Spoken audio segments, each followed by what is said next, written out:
ഈശോ മിശിഹായ്ക്ക് സ്തുതിയായിരിക്കട്ടെ. ഞാൻ മാണിപ്പറമ്പിലച്ചൻ.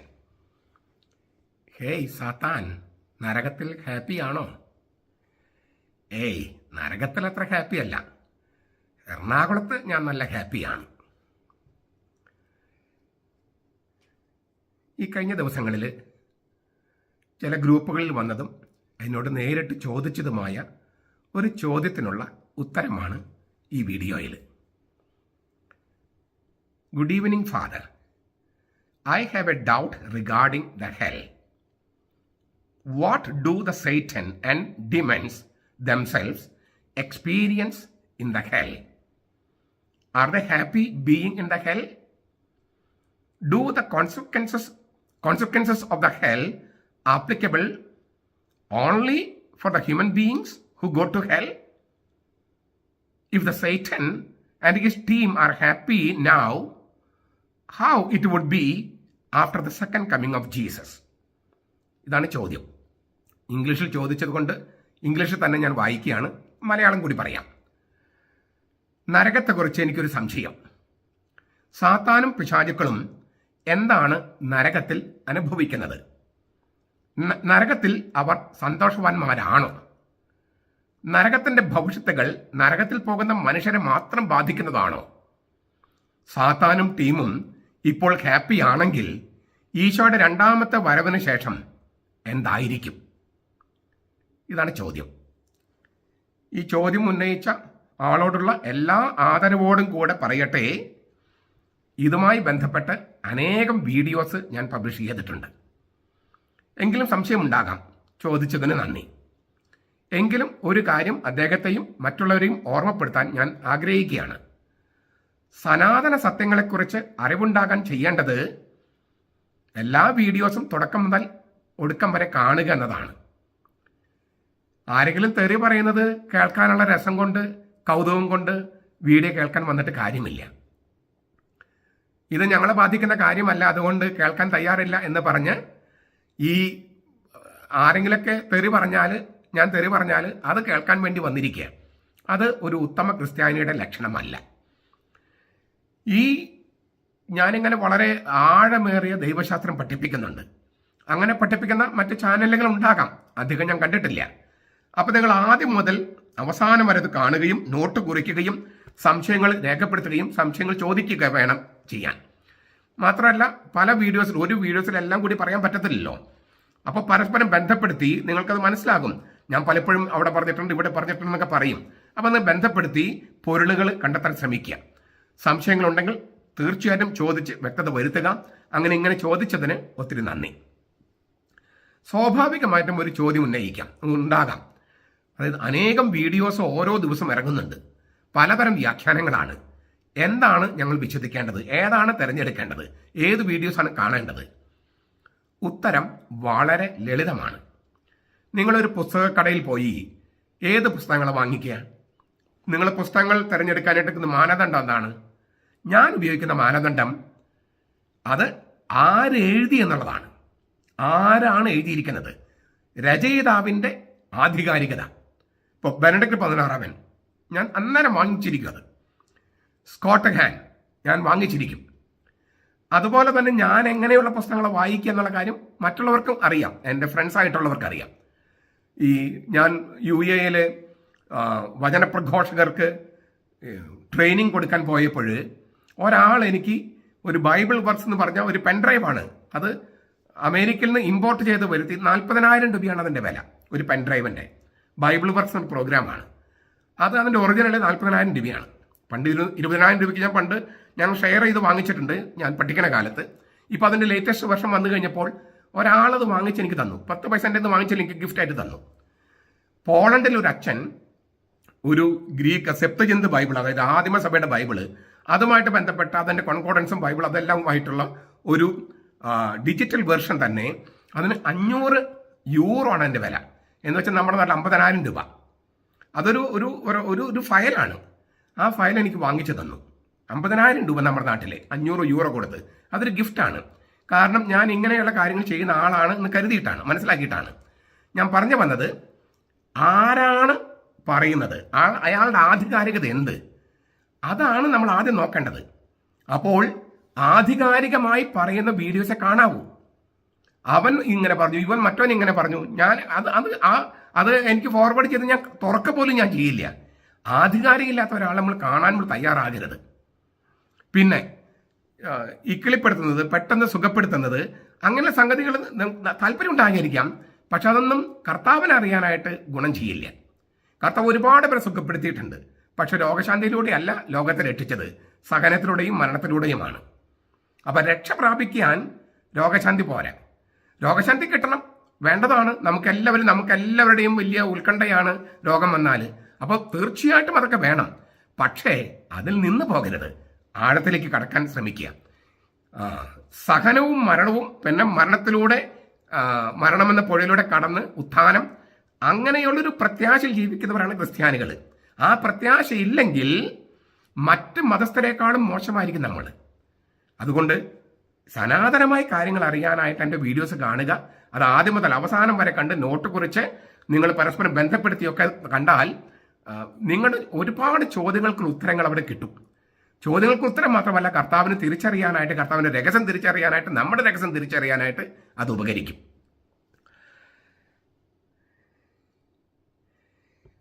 ഈ വീഡിയോസ് കാണുമ്പോൾ, എൻ്റെ വീഡിയോസ് അടക്കം, കത്തോലിക്ക സഭയുടെ പ്രബോധനങ്ങളുമായി ചേരാത്തവരുടെ പ്രസംഗങ്ങൾ കേട്ട് വിശ്വസിക്കരുത്.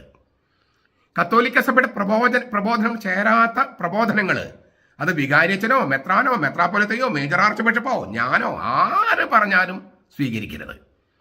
കത്തോലിക്ക സഭയുടെ മതബോധനം ഇതാണ് എന്ന് പറഞ്ഞിട്ട്, പ്രബോധനം ഇതാണെന്ന് പറഞ്ഞിട്ട് കത്തോലിക്ക സഭയുടെ മതബോധനത്തിന് വിരുദ്ധമായിട്ടുള്ള പ്രചരിപ്പിച്ചാലും സ്വീകരിക്കരുത്. എൻ്റെ പ്രസംഗങ്ങളിൽ തിരുവചനവും കത്തോലിക്ക സഭയുടെ മതബോധനവും അത് ഒരുമിച്ചാണ് ഞാൻ എപ്പോഴും പറയുക. കാരണം തിരുവചനങ്ങളിൽ നിന്നാണ് ഈ കത്തോലിക്ക സഭയുടെ മതബോധനം ഉണ്ടായത്. അപ്പം അതുകൊണ്ടാണ് ഞാൻ ആ കത്തോലിക്ക സഭയുടെ മതബോധനം ഇന്ന സംഖ്യ, അല്ലെങ്കിൽ രണ്ടാം വാത്തിക്കൻ സുന്നത്ത് ഇന്ന സംഖ്യ എന്നൊക്കെ പറഞ്ഞ് ഞാൻ നിങ്ങളുടെ മുമ്പിൽ അവതരിപ്പിക്കുന്നത്. അപ്പോൾ ബൈബിളും കത്തോലിക്ക സഭയുടെ മതബോധനവും അത് രണ്ട് ക്രോസ് ചെക്ക് ചെയ്ത് പോയാൽ നന്നായിരിക്കും. ഇനി ചോദ്യത്തിലേക്ക് വരാം. ചോദ്യം മറന്നുപോയാവോ? സാത്താനും പിശാചുക്കളും എന്താണ് നരകത്തിൽ അനുഭവിക്കുന്നത്? നരകത്തിൽ അവർ സന്തോഷവാന്മാരാണോ? നരകത്തിൻ്റെ ഭവിഷ്യത്തുകൾ നരകത്തിൽ പോകുന്ന മനുഷ്യരെ മാത്രം ബാധിക്കുന്നതാണോ? സാത്താനും ടീമും ഇപ്പോൾ അവിടെ ഹാപ്പി ആണെങ്കിൽ ഈശോയുടെ രണ്ടാമത്തെ വരവിന് ശേഷം എന്തായിരിക്കും? ഇങ്ങനെയുള്ള കാര്യങ്ങളാണ്. ഇതിനുത്തരം പറയാനായിട്ട് പ്രധാനമായിട്ടും ഈ വീഡിയോയിൽ ഞാൻ 3 തിരുവചനങ്ങളാണ് ഉപയോഗിക്കുന്നത്. ഒന്നാമത്തെ തിരുവചനം ഓശാന ഞായറാഴ്ച ഈശോ മിശിഹ പറഞ്ഞതാണ്. ഗ്രീക്കുകാർ കർത്താവിനെ കാണാൻ വേണ്ടി വന്നപ്പോൾ അതുമായിട്ട് ബന്ധപ്പെട്ട കർത്താവ് പറഞ്ഞ വചനം യോഹന്നാന്റെ സുവിശേഷത്തിൽ 3-ാമത്തെ പീഡാനുഭവ പ്രവചനം യോഹന്നാന്റെ സുവിശേഷത്തിലില്ല, മഹത്വവൽക്കരണ പ്രവചനമാണ്. ആ 3-ാമത്തെ മഹത്വവൽക്കരണ പ്രവചനമാണ് വാസ്തവത്തിൽ ഈ യോഹന്നാന്റെ സുവിശേഷം 12-ാമത്തെ അധ്യായം 31 മുതൽ 33 വരെ. ഇപ്പോൾ ഈ ലോകത്തിന്റെ ന്യായവിധി ആകുന്നു. ഇപ്പോൾ ഈ ലോകത്തിന്റെ പ്രഭു പുറന്തള്ളപ്പെടും. ഞാൻ ഭൂമിയിൽ നിന്ന് ഉയർത്തപ്പെടുമ്പോൾ എല്ലാവരെയും എന്നിലേക്ക് ആകർഷിക്കും. അവനിത് പറഞ്ഞത് താൻ ഏത് വിധത്തിലുള്ള മരണമാണ് വരിക്കാൻ പോകുന്നത് എന്ന് സൂചിപ്പിക്കാനാണ്. അതിലത്തെ വാക്കുകൾ നോക്കുക. ഇപ്പോഴാണ് ഈ ലോകത്തിന്റെ ന്യായവിധി. ന്യായവിധി എന്നതിന് ഉപയോഗിക്കുന്ന വാക്ക് ഗ്രീക്ക് വാക്ക് ക്രീസിസ് എന്നാണ്. ക്രീസിസ്, അതിൽ നിന്നാണ് ക്രൈസിസ് എന്ന വാക്ക് ഇംഗ്ലീഷ് ഉപയോഗിക്കുന്നത്. പ്രതിസന്ധി എന്നൊക്കെ നമ്മൾ പറയല്ലോ, ശരിക്കും അത് ന്യായവിധിയാണ്.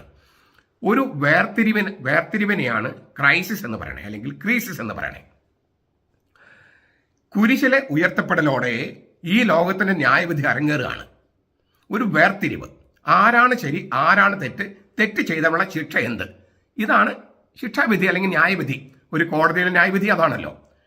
ഈ ലോകത്തിന് അധികാരിയായ സാത്താൻ തെറ്റുകാരനാണെന്നും അതിനാൽ പുറന്തള്ളപ്പെടുമെന്നും ആദ്യത്തെ വിധി പ്രസ്താവം. അപ്പോൾ ആരാണ് ശരി, ആരാണ് തെറ്റ് ചെയ്തവരുടെ ശിക്ഷ. സാത്താനാണ് തെറ്റ്, സാത്താനാണ് ശിക്ഷ, പുറന്തള്ളപ്പെടുകയാണ്. ഇനി ആരാണ് ശരി? കുരിശിലേറിയവൻ എല്ലാ മനുഷ്യരും തന്നിലേക്ക് ആകർഷിക്കും, കാരണം അവനാണ് ശരി. ഇതാണ് ന്യായവിധിയുടെ 2-ാം ഭാഗം. അപ്പോൾ ആരാണ് ശരി, ആരാണ് തെറ്റ് ചെയ്തതിന് ശിക്ഷ, ഇത് കർത്താവ് പ്രഖ്യാപിച്ചു. ഇപ്പോഴാണ് ന്യായവിധി. ഈ ഗ്രീക്കുകാരെ കർത്താവിനെ കാണാൻ വന്ന നിമിഷം, ആ നിമിഷത്തിൽ കർത്താവ് പറഞ്ഞ ഒരു വചനം കൂടി കേട്ടാൽ കുറച്ചുകൂടി മനസ്സിലാകും. ഗോതമ്പ് മണി നിലത്ത് വീണ് അഴിയുന്നില്ലെങ്കിൽ അത് അതേപടി ഇരിക്കും, അഴിയുന്നെങ്കിലോ അത് വളരെ ഫലം ചൂടും. 2 കാര്യങ്ങളിലേക്കാണ് സൂചന നൽകുന്നത്. ഒന്ന്, ഗോതമ്പ് മണി യേശുവിനെ തന്നെയാണ് സൂചിപ്പിക്കുന്നത്. ആ ഗോതമ്പ് മണി നിലത്ത് വീണ് അഴിയണം എന്ന് വെച്ചാൽ അവൻ മരിക്കണം. എങ്കിലേ പുതുജീവൻ, പുതിയ ജനുസിലുള്ള ജീവൻ, ഉത്ഥാന ജീവൻ പുറപ്പെടുവിക്കും. അപ്പോൾ കർത്താവ് മരിച്ച് ഉത്ഥാനം ചെയ്തിട്ടാണ് ഗ്രീക്കുകാർ, അതായത് വിജാതിയർ അവനെ കാണൂ. ഗ്രീക്കുകാരാണല്ലോ കാണാൻ വന്നത്. അപ്പോൾ അവരോട് പറയാണ്, ഞാൻ മരിച്ച് ഉത്ഥാനം ചെയ്തിട്ടാണ് നിങ്ങൾ എന്നെ കാണുക. അതെങ്ങനെയാണ്? ഒന്നാമത്തെ കാര്യം, അതെങ്ങനെയാണ്? ഗോതമ്പ് മണി നിലത്ത് വീണ്, ഗോതമ്പ് മണി, ആ ഗോതമ്പ് മണിയാണ് കുർബാനയായിട്ട് മാറണേ. ഈ ഗോതമ്പ് മണി പൊടിച്ചിട്ടാണ് കുർബാനയ്ക്ക് വേണ്ട അപ്പം ഉണ്ടാക്കുന്നത്. അപ്പോൾ വിശുദ്ധ കുർബാനയുടെ രൂപത്തിലാണ് വിജാതിയുടെ അടുത്തേക്ക് കർത്താവ് വരിക. അന്ന് ഭൂമിയിൽ ജീവിച്ചവൻ കണ്ടാലും മനുഷ്യനാണ് യേശു, പക്ഷെ അവൻ ദൈവമായിരുന്നു. ഇപ്പൊ കണ്ടാൽ അപ്പമാണ്, പക്ഷെ അവൻ അത് ഉത്ഥാനം ചെയ്ത ക്രിസ്തുവാണ്. അപ്പൊ അന്ന് യേശു ദൈവമാണെന്ന് വിശ്വസിക്കാനുള്ള എന്തുമാത്രം വിശ്വാസത്തിന്റെ പ്രയാസമുണ്ടോ അത്ര തന്നെ പ്രയാസം ഇപ്പോഴും ഉണ്ട് വിശുദ്ധ കുർബാന യേശുവാണെന്ന് വിശ്വസിക്കാൻ. അന്ന് ആ മനുഷ്യൻ ദൈവമാണെന്ന് വിശ്വസിക്കണമായിരുന്നു. ഇന്ന് ഈ അപ്പം മനുഷ്യനാണെന്ന് വിശ്വസിക്കണം. വിശ്വാസത്തിന്റെ വെല്ലുവിളി അന്ന് ഇന്നും ഒരുപോലെയാണ്. അപ്പോൾ വിശുദ്ധ കുർബാനയിലൂടെയാണ് വിജാതീയ ലോകം കർത്താവിനെ കാണുക എന്നാണ് അന്ന് പറഞ്ഞത്. അത് അപ്പോൾ ന്യായവിധി നടന്നു കഴിഞ്ഞു. എങ്ങനെയാണ്? ഗ്രീക്കുകാര് കാണുന്നത് കുരിശമരണത്തിലൂടെയും കുർബാനയിലൂടെയുമാണ് എല്ലാ മനുഷ്യരും കർത്താവ് ആകർഷിക്കുന്നത്. അത് ഇപ്പോഴും അങ്ങനെ തന്നെയാണ്. കർത്താവ് എല്ലാവരെയും ആകർഷിക്കുന്നത് തൻ്റെ കുർബാനയിലേക്കാണ്, ആ രഹസ്യത്തിലേക്കാണ്. എന്നിട്ട് അവരുമായി തൻ്റെ ജീവൻ പങ്കുവെക്കുകയാണ്. അപ്പോൾ ന്യായവിധി നടക്കുന്നത് കുരിശമരണത്തിൽ, കുരിശിൽ ഉയർത്തപ്പെടുമ്പോഴാണ് എന്നാണ് കർത്താവ് പറഞ്ഞതിൻ്റെ അർത്ഥം. ഈ ലോകത്തിന്റെ പ്രഭു സാത്താൻ എന്നതിന് യോഹന്നാന്റെ സുവിശേഷത്തിൽ ഉപയോഗിക്കുന്ന വാക്കാണ് ഈ ലോകത്തിന്റെ പ്രഭു. ഈ ലോകം എന്ന വാക്ക് പലതരത്തിൽ ഉപയോഗിച്ചിട്ടുണ്ട് യോഹന്നാന്റെ സുവിശേഷത്തിൽ.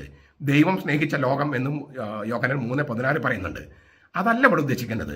യേശുവിൽ അവിശ്വാസം, യേശുവിൽ വിശ്വസിക്കാത്ത ലോകം, ആ ലോകത്തിന്റെ പ്രഭുവാണ് സാത്താൻ.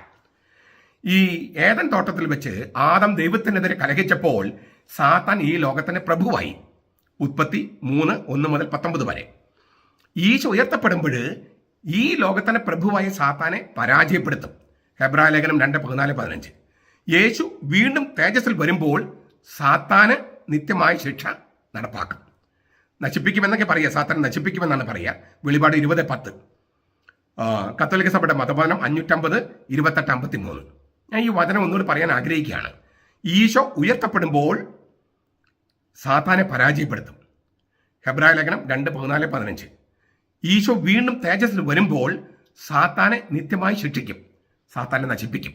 അതെങ്ങനെയാണെന്ന കാര്യം നമ്മൾ കാണാനിരിക്കുന്നു. ഉയർത്തപ്പെടുമ്പോൾ എന്നാണ് കർത്താവ് പറഞ്ഞത്.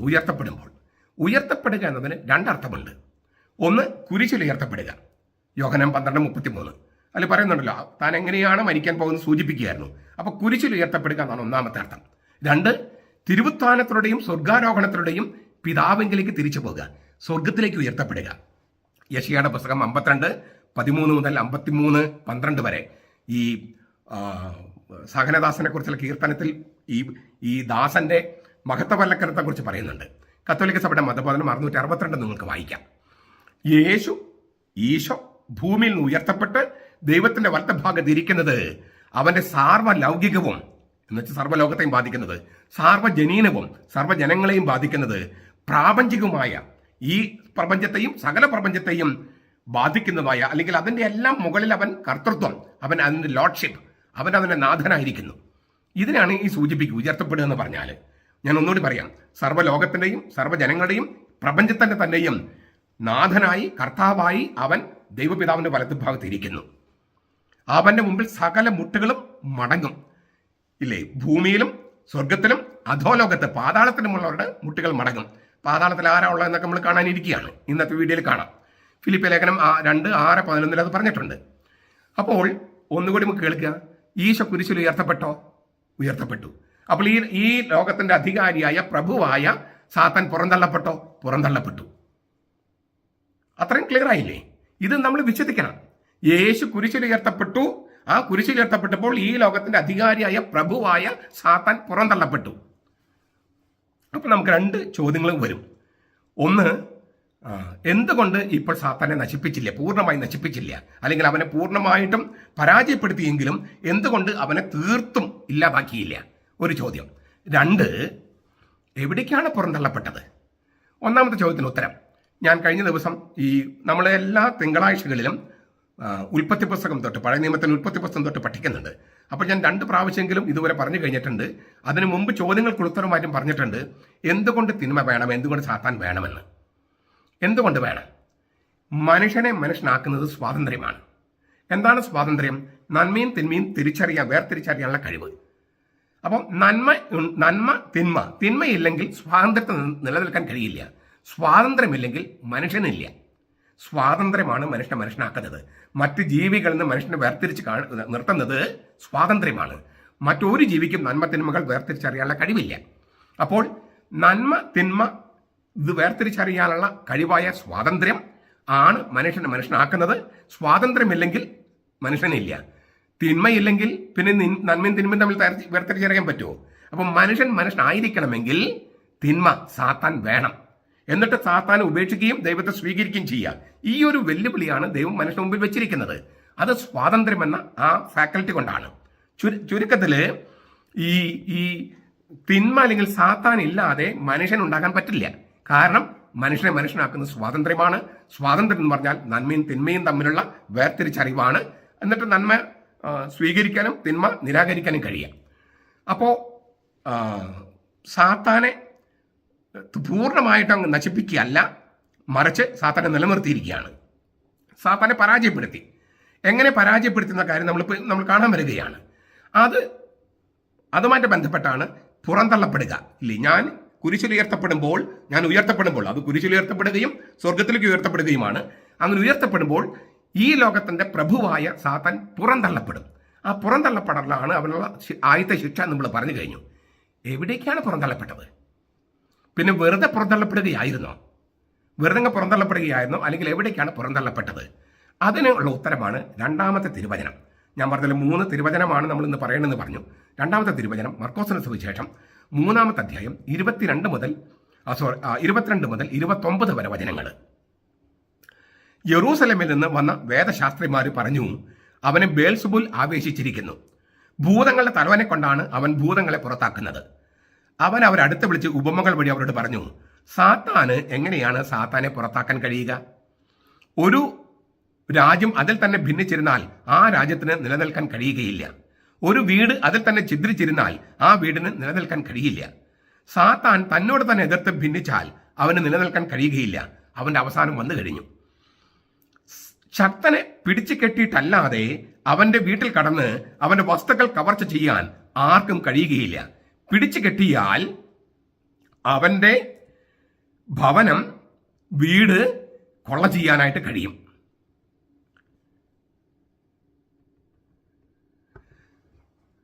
അവന്റെ വീട്ടിൽ കടന്ന് അവന്റെ വസ്തുക്കൾ കവർച്ച ചെയ്യാൻ പിടിച്ചു കെട്ടിയാൽ പിന്നെ അവന്റെ വീട് കവർച്ച ചെയ്യാം. സത്യമായി ഞാൻ നിങ്ങളോട് പറയുന്നു, മനുഷ്യമക്കളുടെ സകല പാപങ്ങളും അവർ ദുഷിച്ച് പറഞ്ഞ സകല ദൂഷണങ്ങളും ക്ഷമിക്കപ്പെടും.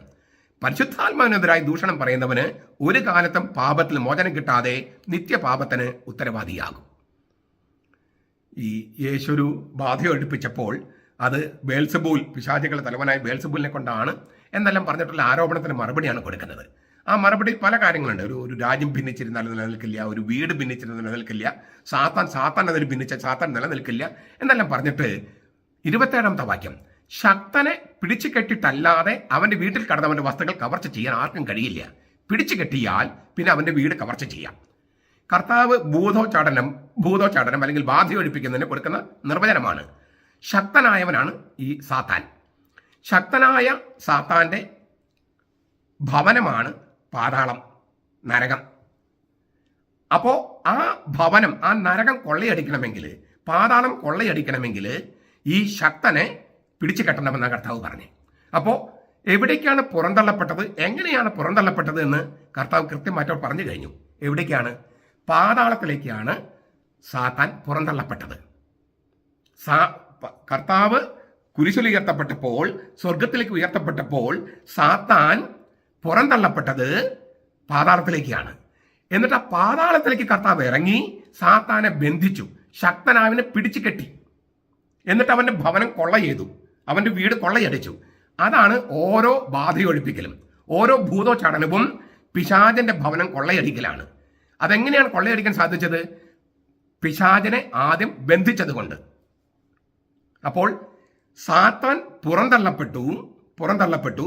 ഈ വീണുപോയ മാലാഖമാരാണല്ലോ സാത്താൻ, പിശാച്. അവര് സ്വർഗത്തിൽ പുറന്തള്ളപ്പെട്ട് ഭൂമിയിലേക്ക് വന്നു, ഭൂമിയിൽ നിന്ന് പാതാളത്തിലേക്ക്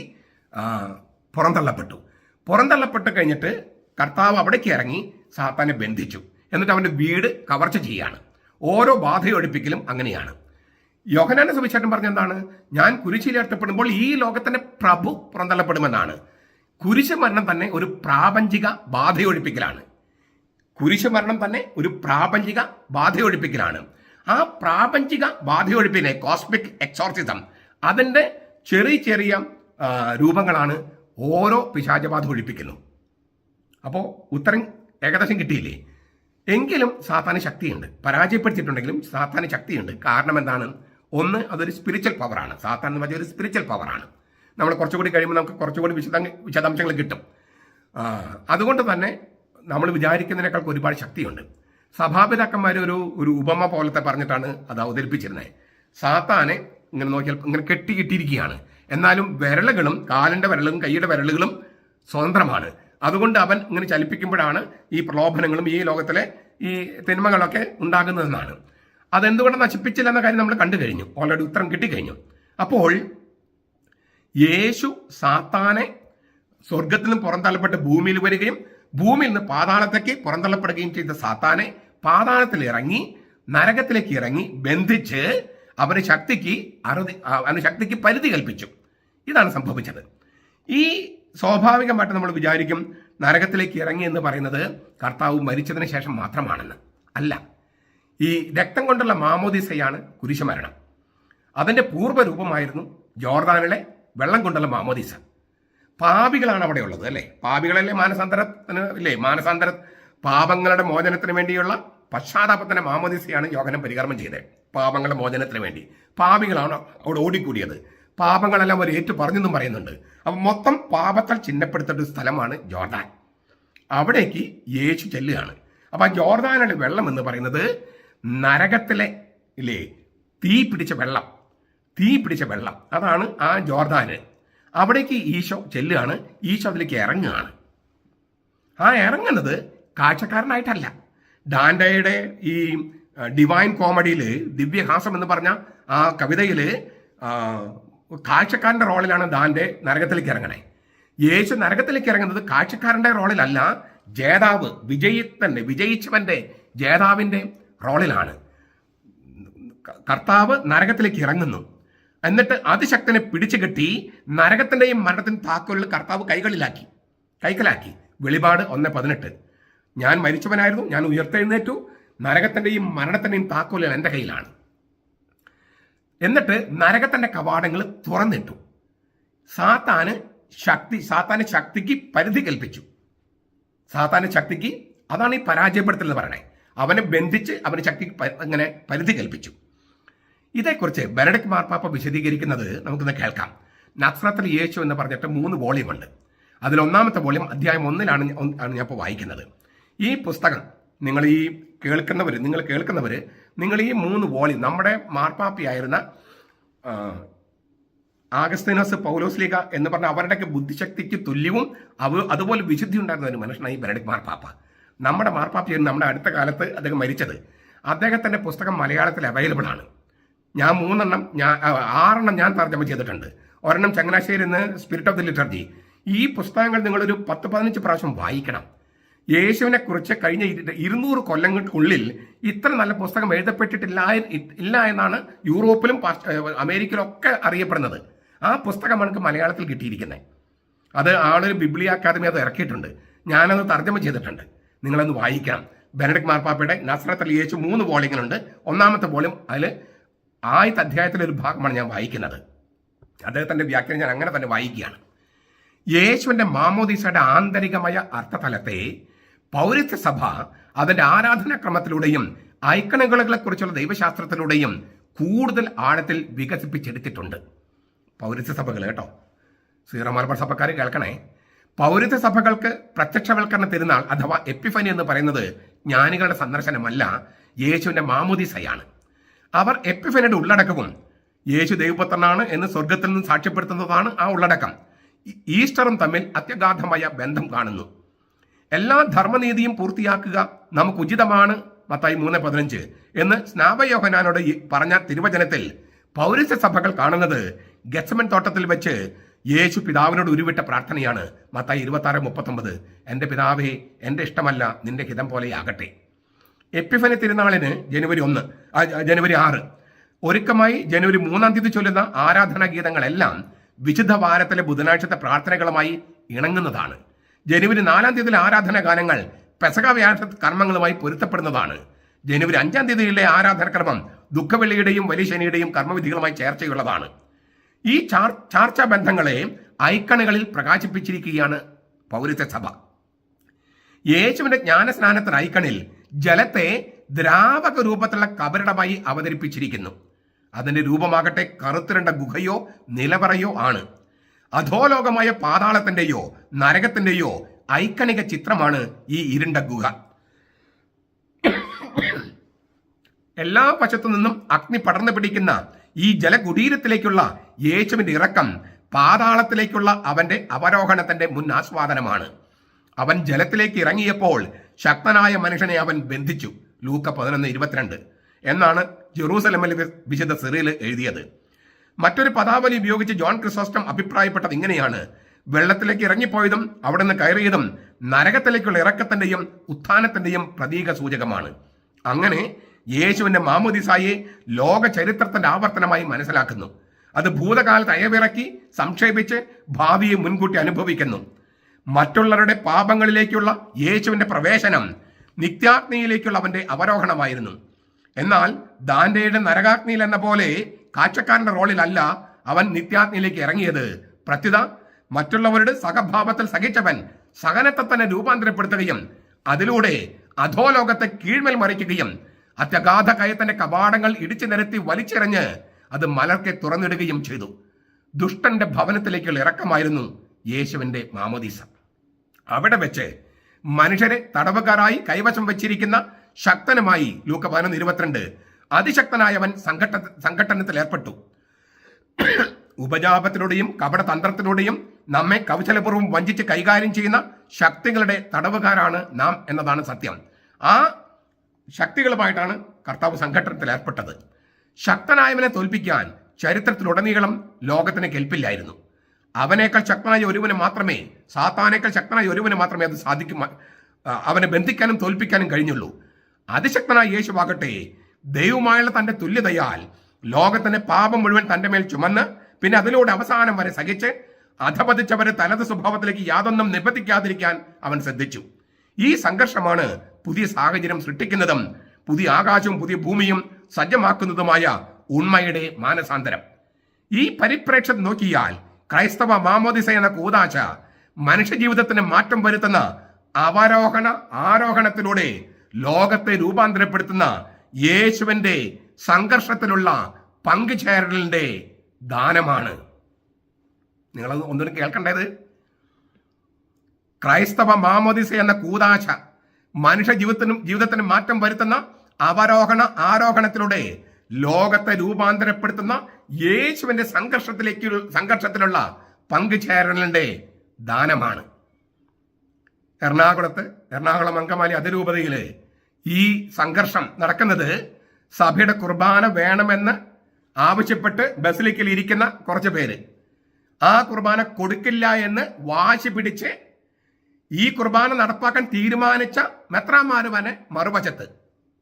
അപ്പൊ ആരാണ് സാത്താന്റെ പക്ഷത്ത്? ആരാണ് യേശുവിന്റെ പക്ഷത്ത്?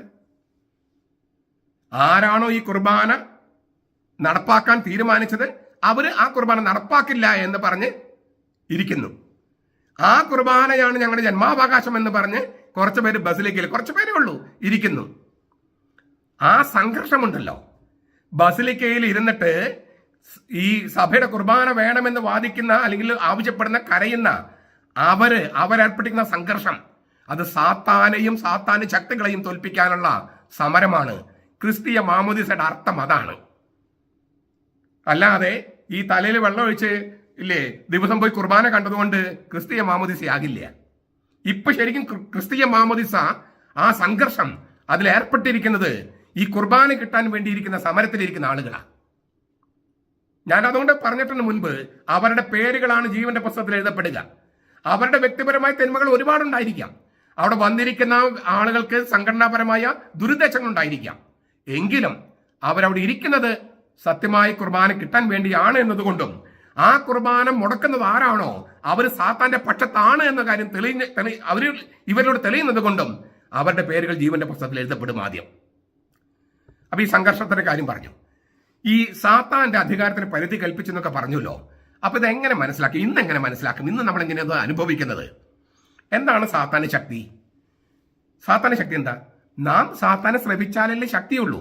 എന്ന് വെച്ചാൽ നാം പാപം ചെയ്താൽ, കക്കാൻ പറഞ്ഞു കട്ടു, പണം മോഷ്ടിക്കാൻ പറഞ്ഞു മോഷ്ടിച്ചു, അമിതമായി തിന്നാൻ പറഞ്ഞു തിന്നു, നോമ്പ് കാലത്ത് ഇല്ലേ ഇറച്ചി തന്നെ കഴിക്കണം എന്ന് തോന്നി, അതൊക്കെ സാത്താന്റെ നിലപാടുകളാണ്. അപ്പോൾ ഈ ഞാൻ ഇങ്ങനെ സാമാന്യവൽക്കരിക്കല്ല, കഴിക്കേണ്ടതൊക്കെ ചിലപ്പോൾ കഴിക്കേണ്ടി വരാം, അതല്ല ഞാൻ പറഞ്ഞത്. പൊതുവായ ഒരു നിഗമനം എന്താണ്? സാത്താനെ കേൾക്കുക, സാത്താന്റെ വചനങ്ങൾക്ക് അനുസരിക്കുക, അപ്പോഴേ സാത്താന് ശക്തിയുള്ളൂ. സാത്താന്റെ പ്രലോഭനങ്ങൾ നമ്മൾ എതിർത്താലും പിന്നെ സാത്താൻ എന്ത് ശക്തിയുള്ളത്? എന്ന് വെച്ചാൽ നാം പാപം ചെയ്താൽ മാത്രമേ സാത്താന് ശക്തിയുള്ളൂ. ശരിയല്ലേ? നാം നന്മ ചെയ്യുന്നെങ്കിൽ സാത്താന് നമ്മുടെ മേൽ ശക്തിയില്ലല്ലോ. ഇനി പാപം ചെയ്തെന്ന് കരുതുക, അപ്പൊ നമ്മൾ സാത്താന്റെ നുകം നമ്മുടെ കഴുത്തിലെടുത്ത് വെക്കുകയാണ്. നമ്മളും സാത്താനും ഒരു നുകം വഹിക്കുകയാണ്. അപ്പൊ നമ്മൾ സാത്താന്റെ നുഖത്തിന് കീഴിലായി, സാത്താന്റെ ശക്തിക്ക് കീഴിലായി, മരണത്തിന്റെ നുഖത്തിന് കീഴിലായി, മരണത്തിന്റെ ശക്തിക്ക് കീഴിലായി. നമ്മൾ പാപം ചെയ്താൽ നമുക്ക് മരണമാണ് ശിക്ഷ. ആ മരണശിക്ഷയ്ക്കാണ് നരകശിക്ഷ എന്ന് പറയണേ. നമ്മളൊരു മാരക പാപം ചെയ്താൽ നമ്മൾ നരകത്തിലാണ്, നമ്മളൊരു മാരക പാപം ചെയ്താൽ നമ്മൾ മരണത്തിലാണ്, നരകത്തിലാണ്, സാത്താന്റെ നുഖത്തിന് കീഴിലാണ്. പക്ഷെ നമുക്ക് അന്നേരം തിരിച്ചറിവ് വരികയാണ്, അയ്യോ ഞാൻ സാത്താനാണ് ഞാൻ തല വെച്ച് കൊടുത്തത്. തിരിച്ചറിയുന്ന നിമിഷം നമ്മൾ കുമ്പസാരക്കൂടിനെ അണയുകയാണ്. എന്നിട്ട് കർത്താവിനോട് പറയുകയാണ്, ഞാനിങ്ങനെ പാപം ചെയ്തു പോയി. കർത്താവ്, ഞാനത് ഇന്നലെ പറഞ്ഞു കഴിഞ്ഞു. 3 പേരും തമ്മിൽ മിനിഞ്ഞാന്ന് ഞാൻ പറഞ്ഞു കഴിഞ്ഞു. 3 ആളുകളും പരിശുദ്ധ തൃത്വത്തിൽ 3 ആളുകളും കുമ്പസാരക്കൂട്ടിൽ സന്നിഹിതരാണ്. പിതാവ് ധൂർത്തപ്പത്തിന് ആലിംഗനം ചെയ്തുകൊണ്ട് നമ്മൾ ആലിംഗനം ചെയ്യുന്നു. ഞാനും നിന്നെ വിധിക്കുന്നില്ല, പൊയ്ക്കോ, മേലിൽ പാപം ചെയ്യരുതെന്ന് പറഞ്ഞ് വ്യഭിചാര പ്രവൃത്തിയിൽ ആയിരിക്കുന്ന സ്ത്രീയെ ആ സ്ത്രീക്ക് പാമോചനം കർത്താവ് നമുക്ക് പാമോചനം തരുന്നു. അപ്പോൾ പരിശുദ്ധാത്മാവ് നമ്മെ വരപ്രസാദം എന്ന ആദ്യ വസ്ത്രം ധരിപ്പിക്കുന്നു. ഇതാണ് കുമ്പസാരക്കൂട്ടിൽ നടക്കണേ. അപ്പോൾ നമ്മൾ കർത്താവിന്റെ നുഖം എടുത്തു വെക്കുകയാണ്. എൻ്റെ നുഖം വഹിക്കാൻ എളുപ്പമുള്ളതാണ്. ശരിയല്ലേ? ഒരു നല്ല കുമ്പസാരം കഴിഞ്ഞാൽ എന്തൊരു മനസമാധാനമാണ്. നമ്മൾ അതുവരെ കൊണ്ടുതന്ന ഭാരം മുഴുവൻ ഇറക്കി വെച്ചു കർത്താവിൻ്റെ അടുക്കൽ. സാത്താന്റെ നുഖം ഒടിച്ചു കളഞ്ഞു, എന്നിട്ട് കർത്താവിന്റെ നുഖം എടുത്തു വെച്ചു. ആ നുഖം വഹിക്കാൻ എളുപ്പമുള്ളതാണെന്ന് കർത്താവ് പറഞ്ഞിട്ടുണ്ട് മത്തായി സുവിശേഷം 11, 28, 29. അപ്പോൾ ഈ കുമ്പസാരക്കൂടിന് അണയുമ്പോൾ സാത്താന് ശക്തി ക്ഷയിക്കുകയാണ്. സാത്താന് ശക്തിയില്ല. ഭൂമിയിൽ സ്വർഗ്ഗരാജ്യത്തെ താക്കോല് കൊടുത്തിരിക്കുന്നത് പത്രോസിനാണ്. ഭൂമിയിൽ പാപങ്ങൾ മോചിക്കാൻ അധികാരം കൊടുത്തിരിക്കുന്നത് സ്ത്രീകന്മാർക്ക് അവർക്ക് പിൻഗാമികൾക്കുമാണ്. യോഹന്നാൻ 20, 21 മുതൽ 23 വരെ പരിശുദ്ധാത്മാവിലായിരിക്കുന്ന പിൻഗാമികൾ കേട്ടോ. എറണാകുളത്തെ വിമത വൈദികർ അതിൽ പെടില്ല. അതുകൊണ്ട് വിമത വൈദികരടുത്ത് കുമ്പസാരിച്ചിട്ട് ഒരു കാര്യമില്ല. മാർപ്പാപ്പയും കർത്താവിനും അനുസരിക്കാത്ത വൈദികരോട് കുമ്പസാരിച്ചിട്ട് നിങ്ങൾ പാപം കൂട്ടാമെന്നല്ലാതെ കുറയ്ക്കാൻ പറ്റില്ല. പിശാചിന്റെ നുഖം ഒന്നുകൂടി ബലപ്പെടുത്താമെന്നല്ല, അതൊരു കാര്യമില്ല. അനുവാദം അധികാരമില്ലാത്ത അച്ഛൻ്റെ അടുത്ത് പോയി കല്യാണം കെട്ടിക്കുക, ആ കുർബാനയിൽ പങ്കെടുത്തിട്ട് ഒരു വിശേഷമില്ല. നിങ്ങൾ കുർബാനയിൽ പങ്കെടുത്ത് ഒബ്ലിഗേഷൻ മാറി എന്നൊക്കെ പറഞ്ഞ് പോയിട്ട് ഒരു കാര്യമില്ല. നിങ്ങളുടെ പേര് ജീവന്റെ പുസ്തകത്തിൽ എഴുതപ്പെടുകയില്ല, പ്രവൃത്തികളുടെ പുസ്തകത്തിൽ എഴുതപ്പെടുകയില്ല. കാരണം അതൊന്നും കർത്താവിന് ചേർന്നതല്ല. മാർപ്പാപ്പ കൃത്യമായിട്ട് പറഞ്ഞിട്ടുണ്ട് വീഡിയോ സന്ദേശത്തിൽ, വിമത വൈദികരെ പിന്തുടരുക അരുത്. അപ്പൊ അവർ പിന്തുടരുന്ന അൽമായരുണ്ടെങ്കിൽ ആ അൽമായർ വിമത വൈദികരോടൊപ്പം തന്നെ, അൽമായ മുന്നേറ്റക്കാരോടൊപ്പം തന്നെ കുറ്റക്കാരാണ്. നിങ്ങളെ സംബന്ധിച്ചാൽ ഇല്ലെങ്കിലും കുറ്റക്കാരാണ്. ഞങ്ങൾ നിസ്സഹായരാണെന്നൊക്കെ പറയുന്നത് വെറുതെയാണ്. വിശ്വാസത്തിന് വേണ്ടി വെല്ലുവിളി ഏറ്റെടുക്കാൻ പറ്റാത്ത ഒരാൾക്കും വിശ്വാസമില്ല. അതുകൊണ്ട് വിശ്വാസം വളരെ എളുപ്പമായിരിക്കണം. യുവാക്കളൊക്കെ സഭയിൽ നിന്ന് വിട്ടുപോകുന്നു, വിശ്വാസം പ്രശ്നമായ കാരണം കൊണ്ടാണെന്ന് പറഞ്ഞാൽ അവരൊന്നും കർത്താവിന്റെ ആളുകളല്ലെന്നർത്ഥം. മാത്രമല്ല, ഇനി അങ്ങനെ യുവാക്കൾ അങ്ങനെ ഇടർച്ചയ്ക്ക് കൊടുക്കുന്നെങ്കിൽ ഇടർച്ച നൽകിയ തലപ്പത്തിരിക്കുന്ന സഭാ നേതാക്കന്മാര് അവർ നരകത്തിയിലോ അല്ലെങ്കിൽ ശുദ്ധീകരണ സ്ഥലത്തിൽ അടിത്തട്ടിലെ കിടക്കാതെ സ്വർഗത്തിൽ പോകുമെന്ന് നിങ്ങൾ ആരും വിചാരിക്കണ്ട. വ്യക്തിപരമായ പാപത്തേക്കാൾ വലിയ പാപങ്ങളുണ്ട്. ഉദാഹരണം ഇപ്പൊ നമുക്കറിയാം, സീറോ മലബാർ സഭയുടെ കെട്ടുറപ്പ് പൊട്ടിക്കാനായി ഒരു പ്രത്യേക മതത്തിൽപ്പെട്ട തീവ്രവാദികൾ ഒത്താശയോടെ, പിന്തുണയോടെ ഒറ്റക്കെട്ടെന്ന് പറഞ്ഞ് നടക്കുന്നവരുണ്ട് കുറച്ച് പേര്. സീറോ മലബാർ സഭയുടെ കെട്ടുറപ്പ് പൊട്ടിക്കാൻ ഒറ്റക്കെട്ടായിട്ട് വേറൊരു മതത്തിൽപ്പെട്ട തീവ്രവാദികളുമായി കൂട്ടുചേർന്ന് നടക്കുന്നവര്, അവർ സാത്താന്റെ നുഖത്തിന് കീഴിലാണ്. അവർ വെറുതെ കുമ്പസാരിച്ച തീർന്ന പാപമല്ല അവരുടേത്. സഭ ഭിന്നിക്കാതിരിക്കൽ എന്ന പേരും പറഞ്ഞ് ഇക്കൂട്ടരെ, ഏത് മത തീവ്രവാദികളുമായി കൂട്ടുചേർന്ന് നടക്കുന്നവരെ ചേർത്ത് പിടിക്കുന്ന മെത്രാപ്പോലിത്തമാര്, അവരെത്ര തലപ്പത്തുള്ളവരാണെങ്കിലും സാത്താന്റെ പണിയാണ് ചെയ്യുന്നത്. അവരുടെ പാപത്തിലുള്ള ശിക്ഷ ഇഹലോകത്തും പരലോകത്തും ക്ഷമിക്കപ്പെടാതെ പോകുന്ന പാപമായിരിക്കാനാണ് സാധ്യത. വളരെയേറെയാണ് ആ സാധ്യത. കാരണം പാപബോധം നഷ്ടപ്പെടുന്ന മനുഷ്യർ പിശാചായി രൂപാന്തരപ്പെടുകയാണ്. പാപബോധം നഷ്ടപ്പെടുന്ന മനുഷ്യർ പിശാചായി ദുർഭൂതങ്ങളായി മാറുകയാണ്, രൂപാന്തരപ്പെടുകയാണ്. അപ്പൊ ഇതൊക്കെ ഈ കുംഭസാരം എന്ന കൂദാശിയെ എത്രമാത്രം നമ്മൾ അകറ്റി നിർത്തുന്നുവോ അത്രത്തോളം സാത്താന്റെ ശക്തി ജയിക്കും. കുംഭസാരം എന്ന കൂദാശിയെ ശരിയായ തരത്തിൽ നമ്മൾ സമീപിക്കുന്നുവോ സാത്താന്റെ ശക്തിക്ക് പരിധി കൽപ്പിക്കപ്പെട്ടു. ഇതാണ് കർത്താവ് ചെയ്തത്. നിങ്ങൾ ആരുടെ പാപങ്ങൾ മോചിക്കുന്നുവോ മോചിക്കപ്പെടും. നിങ്ങൾ ആരുടെ പാപങ്ങൾ പിടിച്ചു വെക്കുന്നുവോ പിടിച്ചു വെക്കപ്പെടും. ആര്? നിങ്ങൾ പരിശുദ്ധാത്മൻ സ്വീകരിക്കുമെന്ന് പറഞ്ഞിട്ടാണ് കർത്താവ് ഈ അധികാരം കൊടുക്കുന്നത്. യോഹന്നാൻ 20:21 മുതൽ 23 വരെ. പരിശുദ്ധാത്മാവിൽ ആയിരിക്കുന്ന അച്ഛന്മാർക്ക് അത് കഴിയും. പരിശുദ്ധാത്മാവിൽ അല്ലാത്ത വിമത വൈദികർക്ക് അത് കഴിയില്ല. അതുകൊണ്ടാണ് ഞാനത് പറഞ്ഞത്. ഇനി ഇതുമായിട്ട് ബന്ധപ്പെട്ട് നമുക്കൊരു മൂന്നാമത്തെ തിരുവചന പാഠം കൂടി നോക്കാം. അപ്പൊ നമുക്ക് ഉത്തരം കുറച്ചുകൂടി ക്ലിയർ ആയി വരും. 1 പത്രോസ് 3:18 മുതൽ 18-19 തിരുവചനങ്ങളാണ്. എന്തുകൊണ്ടെന്നാൽ ക്രിസ്തുവും നമ്മെ ദൈവത്തോട് അടുപ്പിക്കേണ്ടതിന് നീതിമാനായി നീതി കെട്ടവർക്ക് വേണ്ടി പാപം നിമിത്തം ഒരിക്കൽ കഷ്ടം സഹിച്ചു. ജഡത്തിൽ മരണശിക്ഷ ഏൽക്കുകയും ആത്മാവിൽ ജീവിപ്പിക്കപ്പെടുകയും ചെയ്തു. ആത്മാവിൽ അവൻ ചെന്ന് തടവിലുള്ള ആത്മാക്കളോട് പ്രസംഗിച്ചു. അവർ പണ്ട് നോഹയുടെ കാലത്ത് പെട്ടകം ഒരുക്കപ്പെട്ട സമയത്ത് ദൈവം ദീർഘക്ഷമയോടെ കാത്തിരിക്കുമ്പോൾ അനുസരിക്കാത്തവരായിരുന്നു. പുതിയ നിയമത്തിലെ ഏറ്റവും വ്യാഖ്യാനിക്കാൻ പ്രയാസമുള്ള ടെക്സ്റ്റുകൾ ഒന്നാണിത്. അപ്പൊ ഞാൻ ആദ്യം ഈ വാക്കുകളുടെ ഒരു അപഗ്രഥനം നൽകാം. എന്നിട്ട് എന്തർത്ഥമാണ് നമുക്ക് സ്വീകരിക്കാൻ പറ്റുക എന്ന കാര്യം ഞാൻ നമ്മുടെ കത്തോലിക്ക സഭയുടെ നിലപാട് കൃത്യമായിട്ട് ഞാൻ പറയാം. ഈ വാക്കുകൾ അപഗ്രഥിക്കുന്നത് ഇത് കേൾക്കുന്ന കുറച്ച് പെന്തക്കോസ്തക്കാരും യഹോവസാക്ഷികളും പിന്നെ ദൈവസഭക്കാരൊക്കെ ഉണ്ടല്ലോ. അപ്പൊ അവർക്ക് വേറെ തരത്തിലുള്ള വ്യാഖ്യാനമൊക്കെ ഉണ്ട്. അപ്പൊ അതുകൊണ്ട് അത് നമുക്കും ഒന്ന് അറിഞ്ഞിരിക്കും നല്ലതാണ്. അതുകൊണ്ട് ഞാൻ ഈ അപഗ്രഥനം മൊത്തം നൽകാമെന്ന് പറയുന്നത്. മാത്രമല്ല നമുക്ക് കാര്യങ്ങൾ മനസ്സിലാക്കാനും നല്ലതാണത്. ഈ ജഡത്തിൽ ആത്മാവിൽ അങ്ങനെ 2 വാക്ക് ഉപയോഗിച്ചിട്ടുണ്ട്. ആദ്യം ഓർക്കേണ്ടത് യവന തത്വചിന്തയിലെ ദേഹം ദേഹി എന്ന സങ്കല്പമല്ല ഇവിടെയുള്ളത്. കാരണം ദേഹം എന്നതിന് ബോഡി ഇല്ലേ, ദേഹി സോള്. സോൾ എന്നതിന് ഉപയോഗിക്കുന്ന വാക്ക് സാധാരണ വാക്ക് സീക്കെ എന്നാണ്. നമ്മൾ സൈക്കോളജി എന്ന് പറയുന്നത് സീക്കെ. ഇവിടെ ഉപയോഗിച്ച് പ്നൗമ എന്ന വാക്കാണ്. പ്നൗമ. അപ്പൊ അത് ആത്മാവ്. ഈ ദേഹി അല്ല, സോൾ അല്ല, സീക്കെ അല്ല, പ്നൗമയാണ്. അപ്പൊ ക്രിസ്തുവിന്റെ മനുഷ്യാത്മാവ് എന്ന അർത്ഥം ഇവിടെ ചേരില്ല. അവൻ മരിച്ചപ്പോഴും അവന്റെ ആത്മാവ് ജീവനോടെ ഇരുന്നു എന്നാണ് അലക്സാണ്ട്രിയയിൽ വിശുദ്ധ ക്ലെമന്റ് വ്യാഖ്യാനിച്ചത്. മറ്റൊരു വ്യാഖ്യാനം അനുസരിച്ച് ക്രിസ്തുവിന്റെ അസ്തിത്വത്തിന്റെ 2 മേഖലകളെയാണ് ഉദ്ദേശിക്കുന്നത്. ജഡത്തിൽ എന്ന് പറഞ്ഞാൽ അത് അവന്റെ ഭൗമിക ജീവിതത്തെ സൂചിപ്പിക്കുന്നു. ആത്മാവിൽ എന്ന് പറഞ്ഞാൽ അത് അവന്റെ ഉയർപ്പിക്കപ്പെട്ട അവസ്ഥയെ അവതരിപ്പിക്കുന്നു. അതായത് പരിശുദ്ധാത്മാവിനാൽ രൂപാന്തരപ്പെടുത്തപ്പെട്ട അവസ്ഥ. റോമാലേഖനം 1:3. ജീവദായകനായ ആത്മാവായി മാറി കർത്താവ്. 1 കൊരിന്ത്യസ് 15:45, 1 തിമോത്തി 3:16. ആ അവസ്ഥയാണ് ആത്മാവിൽ എന്നുകൊണ്ട് ഉദ്ദേശിക്കുന്നത്. ഈ ക്രിസ്തുവിന്റെ പാതാളത്തിലേക്കുള്ള ഇറക്കം അല്ല, മരിച്ചു വരുന്നുള്ള ഉയർപ്പിന്റെ സമയത്താണ് അവൻ ആത്മാക്കളെ പ്രസംഗിച്ചതെന്ന് ഒരു വ്യാഖ്യാനമുണ്ട്.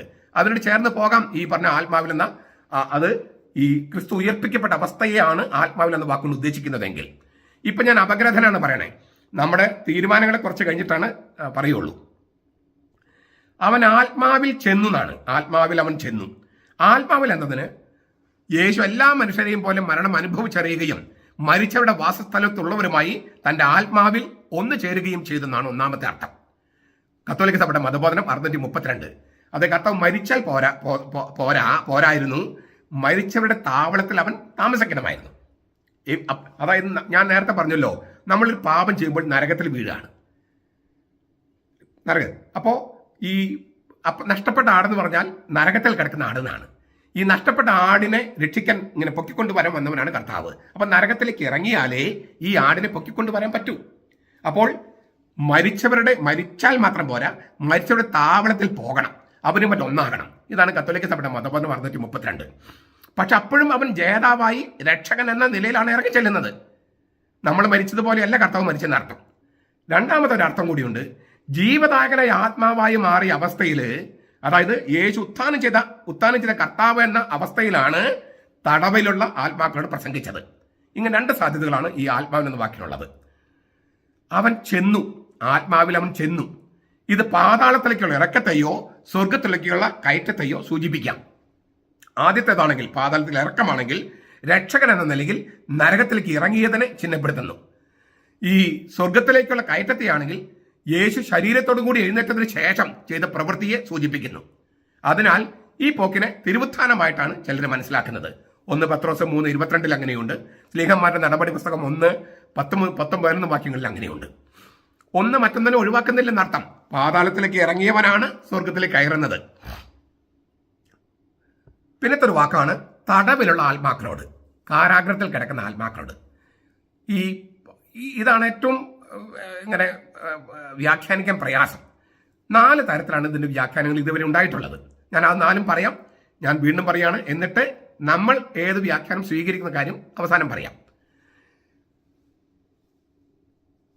ഈ വിശുദ്ധ ആഗസ്തീനോസ് പറഞ്ഞൊരു വ്യാഖ്യാനമുണ്ട്. ഒന്നാമത്തെ വ്യാഖ്യാനം, ക്രിസ്തു തന്റെ പൂർവാസ്തിത്വത്തിൽ, അതായത് മനുഷ്യാവതാരത്തിന് മുമ്പുണ്ടായിരുന്ന അസ്തിത്വത്തിൽ നോഹയിലൂടെ മഹാപ്രളയകാലത്ത് ആളുകളോട് സുവിശേഷം പ്രസംഗിച്ചു. അവരത് നിരാകരിച്ചതിനാൽ അവരിപ്പോഴും തടവിൽ കഴിയുന്ന ആത്മാക്കളാണ്. ഇതാണ് തടവിലുള്ള ആത്മാക്കൾ എന്ന് പറയണേ. 2, മരണത്തിന്റെ മേലുള്ള തന്റെ വിജയത്തെ പാതാളത്തിലുള്ളവരെ യേശു ചെന്ന് അറിയിച്ചു. പക്ഷേ അവിടെയുള്ളവർക്ക് രക്ഷപ്പെടാൻ മറ്റൊരു അവസരം കൊടുക്കാൻ വേണ്ടിയായിരുന്നില്ല അത്. 3ാമത്തെ വ്യാഖ്യാനം, തന്റെ മരണത്തിനും ഉത്ഥാനത്തിനും ഇടയിൽ വലിയ ശനിയാഴ്ച ക്രിസ്തു പാതാളത്തിലേക്ക് ഇറങ്ങി അവിടെ തടവിലായിരുന്ന ആത്മാക്കൾക്ക് രക്ഷ പ്രാപിക്കാനുള്ള ഒരു അവസരം കൊടുത്തു. ഈ വ്യാഖ്യാനമാണ് അലക്സാണ്ടറിൽ വിശുദ്ധ ക്ലെമന്റ് അംഗീകരിച്ചത്. ഇപ്പൊ ഈ അടുത്ത കാലത്ത് വേറെ വ്യാഖ്യാനം ഇറങ്ങിയിട്ടുണ്ട്. അത് ഈ പെന്തക്കോസ്തക്കാരും യാക്കോബ സാക്ഷികളും അങ്ങനെയുള്ളവരുടെയൊക്കെ ഇതുകൊണ്ട് ഉണ്ടായിട്ടിരിക്കുന്ന ഒരു വ്യാഖ്യാനമാണ്. ക്രിസ്തുവിന്റെ താഴോട്ടുള്ള പാതാളത്തിലേക്കുള്ള ഇറക്കമല്ല, മുകളിലേക്കുള്ള മഹത്വത്തിലേക്കുള്ള കയറ്റമാണ് ഇവിടെ ഉദ്ദേശിക്കുന്നതെന്നും, മുകളിലേക്ക് പോകുന്ന പോക്കിൽ സ്വർഗങ്ങളുടെ 7 സ്വർഗങ്ങളുണ്ടല്ലോ, അല്ലെ താഴെയുള്ള ഒരു തട്ടില് തടവുകാരായി പൂട്ടിയിട്ടിരിക്കുന്ന പിശാചുക്കളുടെ ലോകത്ത് ചെന്ന് താനാണ് വിജയിയും ജേതാവുമാണെന്ന് അവരറിയിക്കുകയും ചെയ്തതാണ്. ഇതിനകത്ത് കുറച്ചൊരു നല്ല കാര്യമുണ്ട്. തീർത്തും അത് തെറ്റല്ല, പക്ഷെ ഒരു കാര്യം തെറ്റുണ്ട് താനും. നമുക്കത് കുറച്ച് കഴിഞ്ഞ് മനസ്സിലാക്കാം.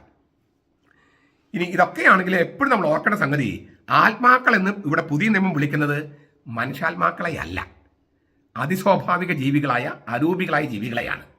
അതെപ്പോഴും നമ്മൾ ഓർക്കണം. അതേസമയം ആത്മാക്കൾ എന്ന വാക്ക് ഹെബ്രായ ലേഖനത്തിൽ മനുഷ്യാത്മാക്കൾ ഉപയോഗിച്ചിട്ടുണ്ട് താനും. അപ്പോൾ ഒന്ന് മറ്റൊന്നിനെ തീർത്തും നിരാകരിക്കുന്ന തരത്തിലല്ല ഈ വ്യാഖ്യാനം പോകുന്നത്. അപ്പോൾ ഇതെല്ലാം, ഈ പറഞ്ഞ കാര്യങ്ങളെല്ലാം സമന്വയിച്ചുകൊണ്ട് നമുക്ക് ഏത് നിലപാടെടുക്കാം. ഞാനതിൻ്റെ അപഗ്രഥനം കഴിഞ്ഞു. ഇനി നമ്മൾ കത്തോലിക്ക സഭയുടെ നിലപാടാണ് ഇപ്പം ഞാൻ പറയാൻ പോകുന്നത്. ക്രിസ്തുവും നമ്മെ ദൈവത്തോട് അടുപ്പിക്കേണ്ടതിന് നീതിമാനായി നീതി കെട്ടവർക്ക് വേണ്ടി പാപനിമിത്തം ഒരിക്കൽ കഷ്ടം സഹിച്ചു. ജഡത്തിൽ മരണശിക്ഷ ഏൽക്കുകയും ആത്മാവിൽ ജീവിപ്പിക്കപ്പെടുകയും ചെയ്തു. ആത്മാവിൽ അവൻ ചെന്ന് തടവിലുള്ള ആത്മാക്കളോട് പ്രസംഗിച്ചു. അവർ പണ്ട് നോഹയുടെ കാലത്ത് പെട്ടകം ഒരുക്കപ്പെട്ട സമയത്ത് ദൈവം ദീർഘക്ഷമയോടെ കാത്തിരിക്കുമ്പോൾ അനുസരിക്കാത്തവരായിരുന്നു. ആ പട്ടകത്തിൽ ഏതാനും പേർ, എന്ന് വെച്ചാൽ 8 പേർ വെള്ളത്തിൽ കൂടി രക്ഷ പ്രാപിച്ചു. അത് അടുത്ത വാക്യം കൂടിയാണ്. ഇതാണ് പത്രോസ് എഴുതിയിരിക്കുന്നത്.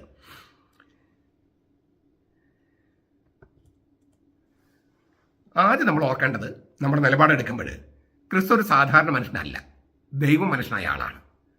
ക്രിസ്തു എന്ന മനുഷ്യൻ ദൈവമാണ്, ക്രിസ്തു എന്ന ദൈവം മനുഷ്യനാണ്, പാപമില്ലാത്തവനാണ്. ഒരേ സമയം ദൈവവും ഒരേ സമയം മനുഷ്യനുമാണ്. പൂർണ്ണമായും ദൈവം, പൂർണ്ണമായും മനുഷ്യൻ. ഇത് നമ്മൾ ഒരു സെക്കൻഡ് പോലും നമ്മൾ മറക്കാൻ പാടില്ല. 2, പത്രോസ് വരച്ചു വെക്കുന്ന മുഴുവൻ ചിത്രവും നമ്മുടെ കണ്ണിന് നേരെ വെക്കണം. ഞാൻ ഈ വചനം വായിച്ചല്ലോ, ആ മുഴുവൻ ചിത്രവും ഒരു വചനത്തിൽ ഒരു ഭാഗം മാത്രം എടുക്കരുത്, മൊത്തം എടുക്കുക. അപ്പം നമുക്ക് കുറച്ചുകൂടി എളുപ്പമുണ്ടാകും തെറ്റ് പറ്റാതെ ഒരു നിഗമനത്തിലെത്താൻ. അവൻ ജഡത്തിൽ മരണശിക്ഷ ഏറ്റു എന്നാണ് പത്രോസ് പറയുന്നത്. അത് യേശുവിന്റെ മരണത്തെക്കുറിച്ചാണെന്ന് വ്യക്തമാണല്ലോ. 3:18, 1 പത്രോസ് 3:18. അവൻ ജഡത്തിൽ മരണശിക്ഷ ഏറ്റു എന്ന് വെച്ചാൽ അവന്റെ യേശുവിന്റെ മരണത്തെക്കുറിച്ചാണത്. അതിന് പിന്നാലെ എഴുതുന്നു, അവൻ ആത്മാവിൽ ജീവിപ്പിക്കപ്പെട്ടു. ആത്മാവിൽ ജീവിപ്പിക്കപ്പെട്ടു. ഇത് ഉത്ഥാനത്തിലേക്കാണ് കൈ ചൂണ്ടുന്നതെന്ന് ആദ്യ വായനയിൽ തോന്നാം. കാരണം ആത്മാവിൽ ജീവിപ്പിക്കപ്പെടുക എന്നതിന് അങ്ങനെ ഒരു അർത്ഥമുണ്ട്. യോഹന്നാൻ 5:21, റോമ 8:11, 1 കൊറിന്തോസ് 15:22. പക്ഷേ പത്രോസ് തന്നെ വേറെ തരത്തിൽ എഴുതിയിട്ടുണ്ട്. 4-ാമത്തെ അധ്യായം 6-ാമത്തെ വാക്യത്തിൽ ഇതിനു വേണ്ടിയാണ് മരിച്ചവരോടും സുവിശേഷം പ്രസംഗിക്കപ്പെട്ടത്. പത്രോസ് തന്നെ എഴുതിയിരിക്കുകയാണ് ഇതേ ലേഖനത്തിൽ 4-ാമത്തെ അധ്യായം 6-ാമത്തെ വാക്യം. ഈ തിരുവചനത്തെ ആദ്യത്തെ വാക്ക് നോക്കിയാൽ ഇതിനു വേണ്ടിയാണ്. ഏതിനു വേണ്ടി? ആദ്യ പാപത്തിന് ശേഷം ആദാമിന് രക്ഷയെക്കുറിച്ചുള്ള വാഗ്ദാനം, അതായത് സ്ത്രീയും സ്ത്രീയുടെ സന്തതിയും പിശാചും സന്തതിയും തമ്മിൽ സംഘർഷമുണ്ടാകും, പോരാട്ടമുണ്ടാകും, ശത്രുതയുണ്ടാകും. സ്ത്രീയും സ്ത്രീയുടെ സന്തതിയും ഈ പിശാചിനെയും പിശാചിൻ സന്തതിയും തോൽപ്പിക്കും. അതാണ് വാഗ്ദാനം. ഉൽപ്പത്തി 3:15. അന്ന് മുതൽ, അതായത് ആദ്യ പാപത്തിന് ശേഷം ആദാമിന് രക്ഷയെക്കുറിച്ചുള്ള വാഗ്ദാനം കിട്ടിയ നാള് മുതൽ സുവിശേഷം പ്രസംഗിക്കപ്പെട്ടത്. അന്ന് മുതൽ ഇന്ന് വരെയുള്ള സകല മനുഷ്യരും, അതായത് കർത്താവിന്റെ മരണം വരെയുള്ള കാര്യമൊക്കെ പറയണേ, അബ്രാഹാം, മോശെ, ദാവീദ് തുടങ്ങിയ സകല തലമുറകളും ജഡത്തിൽ മരിക്കുന്നെങ്കിലും ആത്മാവിൽ ജീവിക്കുന്നതിന് വേണ്ടിയാണ് മരിച്ചവരോടും സുവിശേഷം പ്രസംഗിക്കപ്പെട്ടത്. കാര്യം മനസ്സിലായോ? അപ്പോൾ ഇതിനു വേണ്ടിയാണ് മരിച്ചവരോടും സുവിശേഷം പ്രസംഗിക്കപ്പെട്ടത്. ഏതിനു വേണ്ടി? അന്ന് മുതൽ, ആദാം മുതൽ യേശുവിന്റെ കാലം വരെയുള്ള ആ നീതിമാന്മാര് ഉയർപ്പിക്കപ്പെടുന്നതിന് വേണ്ടി, ആത്മാവിൽ ജീവിക്കുന്നതിന് വേണ്ടിയിട്ടാണ് ജഡത്തിൽ മരിച്ചവരായ അവരോട് സുവിശേഷം പ്രസംഗിച്ചത്. യേശു പാതാളത്തിലേക്ക് ഇറങ്ങുകയും, കത്തോലിക്ക സഭ മതബോധനം 633, മരിച്ചവരോട് പോലും സുവിശേഷം പ്രസംഗിക്കുകയും ചെയ്തത് തന്റെ സുവിശേഷ ദൗത്യം പൂർണ്ണമായി നിറവേറ്റുന്നതിന് വേണ്ടിയാണ്. ദൈവം ശരീരത്തിൽ ഉറങ്ങുകയും ലോകാരംഭം മുതൽ ഉറങ്ങിയവരെ ഉണർത്തുകയും ചെയ്തു. കത്തോലിക്ക സഭയുടെ മതബോധനം 635. മിശിഹ എന്ന നിലയിൽ യേശുവിന്റെ ദൗത്യത്തിന്റെ അന്തിമ ഘട്ടമായിരുന്നു അത്. കാലത്തെ സംബന്ധിച്ചിടത്തോളം ചുരുങ്ങിയതാണ്, ഒരു ദിവസമേ ഉള്ളൂ. പക്ഷെ ഉള്ളടക്കത്തെ സംബന്ധിച്ചിടത്തോളം വളരെ വിപുലമായ ഘട്ടമാണിത്. ക്രിസ്തുവിന്റെ വീണ്ടെടുപ്പ് കർമ്മം എല്ലാ കാലങ്ങളിലെയും എല്ലാ സ്ഥലങ്ങളിലെയും എല്ലാ മനുഷ്യരിലേക്കും വ്യാപിക്കുന്നു. അതായത് പാതാളത്തിൽ കിടക്കുന്ന മനുഷ്യരിലേക്കും കർത്താവിന്റെ രക്ഷ വ്യാപിക്കുന്നു. കത്തോലിക്ക സഭയുടെ മതബോധനം 634. മനുഷ്യരെ തടവുകാരായി സൂക്ഷിച്ചിരിക്കുന്നുവെന്ന് കരുതപ്പെടുന്നതും മരിച്ചവരുടെ താവളവുമായ പാതാളത്തിലേക്ക് യേശു ഇറങ്ങിയെന്ന ശക്തമായ പാരമ്പര്യമാണ്, ശക്തമായ സാക്ഷ്യമാണ് പത്രോസ് അവതരിപ്പിക്കണേ. ഈ പാരമ്പര്യത്തിന് അനേകം സഭാപിതാക്കളുടെ സാക്ഷ്യമുണ്ട്. നമ്മൾ ചിലതെല്ലാം കണ്ടു കഴിഞ്ഞു. അതിനാൽ ആത്മാവിൽ ജീവിപ്പിക്കപ്പെട്ടു എന്നതിനർത്ഥം ഇതാണ്: യേശു മരിച്ചെങ്കിലും അവൻ ആത്മാവിൽ ജീവനുള്ളവനായി തുടർന്നു. അതായത് ദുഃഖവെള്ളിക്കും ഉയർപ്പ് ഞാറിനും ഇടയിൽ ദുഃഖവെള്ളിയാഴ്ച യേശുവിന്റെ ആത്മാവ് ശരീരത്തോടു കൂടെ അല്ലാതെ പാതാളത്തിലേക്ക് ഇറങ്ങി. അതുമല്ലെങ്കിൽ ഉയർപ്പ് ഞായറാഴ്ച അവന്റെ ആത്മാവും ശരീരവും വീണ്ടും ഒന്നിച്ചപ്പോൾ തേജസാർന്ന ശരീരത്തോടും ആത്മാവോടും കൂടെ പാതാളത്തിലേക്ക് ഇറങ്ങി അവിടെയുള്ളവരോട് സുവിശേഷം പ്രസംഗിച്ചു. ഇതാണ് ഒരു വ്യാഖ്യാനം. ഈ വ്യാഖ്യാനം സ്വീകരിക്കാമോ? അന്തിമ തീരുമാനം എടുക്കുന്നതിന് മുമ്പ് നമുക്ക് അടുത്ത വചനം കൂടെ ഒന്ന് പരിഗണിക്കാം. നാം പരിഗണിക്കുന്ന പ്രശ്നത്തിന്റെ കേന്ദ്രം അതാണ്. ആത്മാവിൽ അവൻ ചെന്ന് തടവിലുള്ള ആത്മാക്കളോട് പ്രസംഗിച്ചു. 3:19. അവരാകട്ടെ നോഹയുടെ കാലത്ത് ദൈവത്തെ അനുസരിക്കാത്തവരായിരുന്നു. ചരിത്രപരമായി നമുക്കറിയാം, മഹാപ്രളയകാലത്ത് നശിച്ചു പോയ ദുഷ്ടരുടെ ആത്മാക്കളാണിത്. പക്ഷെ പത്രോസ് ഉപയോഗിക്കുന്ന വാക്ക് പ്നൗമാത്ത എന്നാണ്. പ്നൗമാത്ത അത് ചരിത്രപരമായ അർത്ഥം മാത്രമല്ല, മരിച്ചവരുടെ ആത്മാക്കൾ എന്ന അർത്ഥം ഉപയോഗിക്കുന്ന വാക്കല്ല ഇത്. ഞാൻ പറഞ്ഞു, ഹെബ്രായ ലേഖനം 12:23 മാത്രമാണ് ഒരു അപവാദമുള്ളത്. അത് വെച്ചിട്ട് നമ്മൾ മുമ്പത്തെ വ്യാഖ്യാനം പറഞ്ഞത്. പക്ഷെ പത്രോസ് പറയുന്നത് ഇവിടെ ഉപയോഗിക്കുന്ന ആത്മാക്കൾ ഉപയോഗിക്കുന്ന വാക്ക് പ്നൗമാത്ത എന്നാണ്. അത് മരിച്ചവരുടെ ആത്മാക്കൾ എന്ന അർത്ഥത്തിലല്ല, മറിച്ച് മാത്രമല്ല, എന്തിനാണ് ഈ ആത്മാക്കൾ, അതായത് നോഹയുടെ കാലത്ത് ആത്മാക്കളുടെ അടുത്തേക്ക് മാത്രം പോയത്? അവര് പശ്ചാത്തപിച്ചത് കൊണ്ടോ? അങ്ങനെ പശ്ചാത്തപിച്ചെന്ന് എവിടെയെങ്കിലും എഴുതിയിട്ടുണ്ടോ? എന്തുകൊണ്ട് മരിച്ച മറ്റുള്ളവരുടെ അടുത്തേക്ക് പോയില്ല എന്ന ചോദ്യം വരും. വിപരീത ദിശയിൽ ഈ പ്നൗമാത്ത് എന്ന വാക്ക് ഉപയോഗിച്ചിരിക്കുന്നത് ശപിക്കപ്പെട്ടവർക്കുള്ള ഉദാഹരണമായിട്ടാണ്. മഹാപ്രളയകാലത്തെ ദുഷ്ടരെ ചിത്രീകരിക്കാനായിട്ടാണ് ഈ വാക്ക് ഉപയോഗിച്ചിരിക്കുന്നത്. ലൂക്കാസ് 17:26-27 വാക്യത്തിൽ 2 പത്രോസ് 2:5 കാണാം. ദൈവത്താൽ ശപിക്കപ്പെട്ടവർക്കുള്ള ഉദാഹരണമാണ് പ്നൗമാത്ത എന്ന വാക്ക്. ഈ ആത്മാക്കൾ എന്ന പറയുന്നത് തടവിലുള്ള ആത്മാക്കൾ എന്ന് പറയണേ. അതായത് ഇത് മനസ്സിലാക്കാൻ ആധുനിക പാണ്ഡിത്യം നമ്മെ സഹായിക്കുന്നുണ്ട്. യഹൂദ ക്രിസ്ത്യാനികൾക്കും പരിചിതമായിരുന്ന പല പ്രാചീന രേഖകളും ആധുനിക ഗവേഷകർ കണ്ടെത്തി. അത് അപ്രാമാണിക സുവിശേഷങ്ങളും പുസ്തകങ്ങളുമാണ്. ഞാൻ അപ്രാമാണികം എന്ന് പറയുമ്പോൾ നമ്മുടെ ചില മെത്രാന്മാർക്ക് കലി കയറും. അവർക്ക് അപ്രാമാണികം എന്ന് പറഞ്ഞാൽ വായിക്കാനേ പാടില്ലാത്ത വിചാരം. അങ്ങനെയല്ല അത്. നിങ്ങൾ കത്തോലിക്ക സഭയുടെ മതബോധനൊക്കെ ഒന്ന് വായിച്ചാൽ, മെത്രാന്മാരോട് ഞാൻ പറഞ്ഞേ, അച്ഛന്മാരോടും, ഈ അപ്രാമാണികേത് പ്രാമാണികമേത് മാണിപ്പമ്പച്ചനെല്ലാം കൂട്ടിക്കുഴച്ച് മറുപടി പറയാണ്, ഉത്തരം പറയാണ്, ജനങ്ങളൊക്കെ കൺഫ്യൂഷൻ ആകുകയാണെന്നൊക്കെ പറയാറുണ്ട്. മെത്രാന്മാർ തന്നെ പറഞ്ഞിട്ടുണ്ട്. ഈ ഒരു മെത്രാൻ ഇല്ലേ ഈ മാണിപ്പമ്പച്ചന്റെ പുസ്തകം പ്രസിദ്ധപ്പെടുത്തുന്നൊക്കെ പറഞ്ഞിട്ടുണ്ട്. അന്ന് പക്ഷേ വർഗീയവിധത്തിൽ പിതാവ് പറഞ്ഞു പ്രസിദ്ധപ്പെടുത്തണമെന്ന് പറഞ്ഞു. ഒരു മെത്രാപ്പൊലീത്ത പറഞ്ഞു പ്രസിദ്ധപ്പെടുത്തരുത്. അന്നത്തെ മേജർ ആർച്ച് ബിഷപ്പായിരുന്ന സീറോ മലബാർ സഭയുടെ തലവനെന്ന വർഗീയവിധത്തിൽ പിതാവ് പറഞ്ഞു അല്ല, പ്രസിദ്ധപ്പെടുത്തണം, കാരണം ഇതാണ് ശരിക്കുള്ള പ്രബോധനം. അപ്പോൾ നമ്മുടെ മെത്രാന്മാരുടെ അറിവില്ലായ്മ, നമ്മുടെ അച്ഛന്മാരുടെ അറിവില്ലായ്മ എന്തുമാത്രം കുഴപ്പമാണ് സൃഷ്ടിക്കുന്നത്. അപ്പോൾ ഞാൻ അപ്രാമാണിക ഗ്രന്ഥങ്ങൾ പറയുന്നത് യഹൂദ ക്രൈസ്തവർക്ക് പരിചിതമായിരുന്ന അവരത് ഉപയോഗിച്ചിട്ടുണ്ട്. യൂദാസിന്റെ ലേഖനം എടുത്ത് നോക്കിയേ. യൂദാസിന്റെ ലേഖനത്തിലെ ഹേനോക്ക് എന്ന് പറഞ്ഞ പുസ്തകം ഉപയോഗിച്ചിട്ടില്ലേ? അത് അപ്രാമാണിക പുസ്തകമല്ലേ എന്ന് വിചാരിച്ച് അപ്രാമാണികത്തിൽ പറഞ്ഞത് എല്ലാം ശരിയാണെന്നല്ല. ബൈബിളിലെ ചില കാര്യങ്ങൾ മനസ്സിലാക്കാൻ അപ്രാമാണിക പാരമ്പര്യങ്ങൾ സഹായിക്കുമെന്നാണ്. അതാണ് പറഞ്ഞതിന്റെ അർത്ഥം. അല്ലാണ്ട് അപ്രാമാണികം മുഴുവൻ ശരിയാണെന്നല്ല, അപ്രാമാണികം മുഴുവൻ പ്രാമാണികമാക്കണമെന്നുമല്ല. പക്ഷേ അപ്പോൾ ആധുനിക പണ്ഡിതന്മാര് ഈ യഹൂദ ക്രൈസ്തവർക്ക്, പത്രോസിനെ പോലെയുള്ള യഹൂദ ക്രൈസ്തവർക്ക് പരിചിതമായിരുന്ന ചില ഗ്രന്ഥങ്ങൾ കണ്ടെത്തിയിട്ടുണ്ട്. ഒന്ന് ഹേനോക്കിന്റെ 1-ാം ഗ്രന്ഥം, മറ്റൊന്ന് ജൂബിലികളുടെ പുസ്തകം. മഹാപ്രളയത്തിന് മുമ്പ് മനുഷ്യപുത്രിമാരുമായി അനിയത അബ്നോർമൽ ലൈംഗിക ബന്ധത്തിൽ ഏർപ്പെട്ട് രാക്ഷസന്മാരെ നെഫിലിം ജനിപ്പിച്ച ദൈവപുത്രന്മാര്, ഉൽപ്പത്തിയുടെ പുസ്തകം 6:2, അത് വിമത മാലാഖമാരായിരുന്നെന്നാണ് ഈ രചനകൾ പറയണേ. ഞാൻ ഒന്നുകൂടി പറയാം. ഉൽപ്പത്തി പുസ്തകത്തില് 6-ാമത്തെ അധ്യായം 1 മുതൽ 4 വാക്യങ്ങളില് ദൈവപുത്രന്മാർ മനുഷ്യപുത്രന്മാരെ സുന്ദരികളെന്ന് കണ്ട് തരുണികളെന്ന് കണ്ട് അവരുമായി ലൈംഗിക ബന്ധത്തിൽ ഏർപ്പെട്ട് രാക്ഷസന്മാരെ സൃഷ്ടിച്ചു. ഈ ദൈവപുത്രന്മാർ എന്ന് പറയുന്നത് വിമത മാലാഖമാരാണ്. വിമത മാലാഖമാര്. ആ വിമത മാലാഖമാരാണ്, വീണുപോയ മാലാഖമാരാണ് പിശാചുക്കള്. അപ്പോൾ ഉത്ഭവ പാപത്തെക്കുറിച്ചുള്ള ആദ്യത്തെ വ്യാഖ്യാനമാണിത്. ഇക്കയും ചാവുകളുടെ ചുരുളുകളിലും കാണാം, കുമ്രൻ ചുരുളുകളിലും കാണാം. ഇത് ആത്മാക്കളായതുകൊണ്ട്, വീണുപോയ മാലാഖമാര് പിശാചുക്കളായി മാറിയ ആത്മാക്കളായതുകൊണ്ട് മഹാപ്രളയത്തിലെ ജലം കൊണ്ട് അവരെ നശിപ്പിക്കാൻ കഴിയില്ല. അവരുടെ അന്തിമനാശം സംഭവിക്കുന്നത് വരെ കർത്താവ് അവരെ പാതാളത്തിലെ കാരാഗ്രഹത്തിൽ തടവറയിൽ സൂക്ഷിച്ചു. 1 ഹേനോക്ക് 14:5, 18, 14 കാണാം.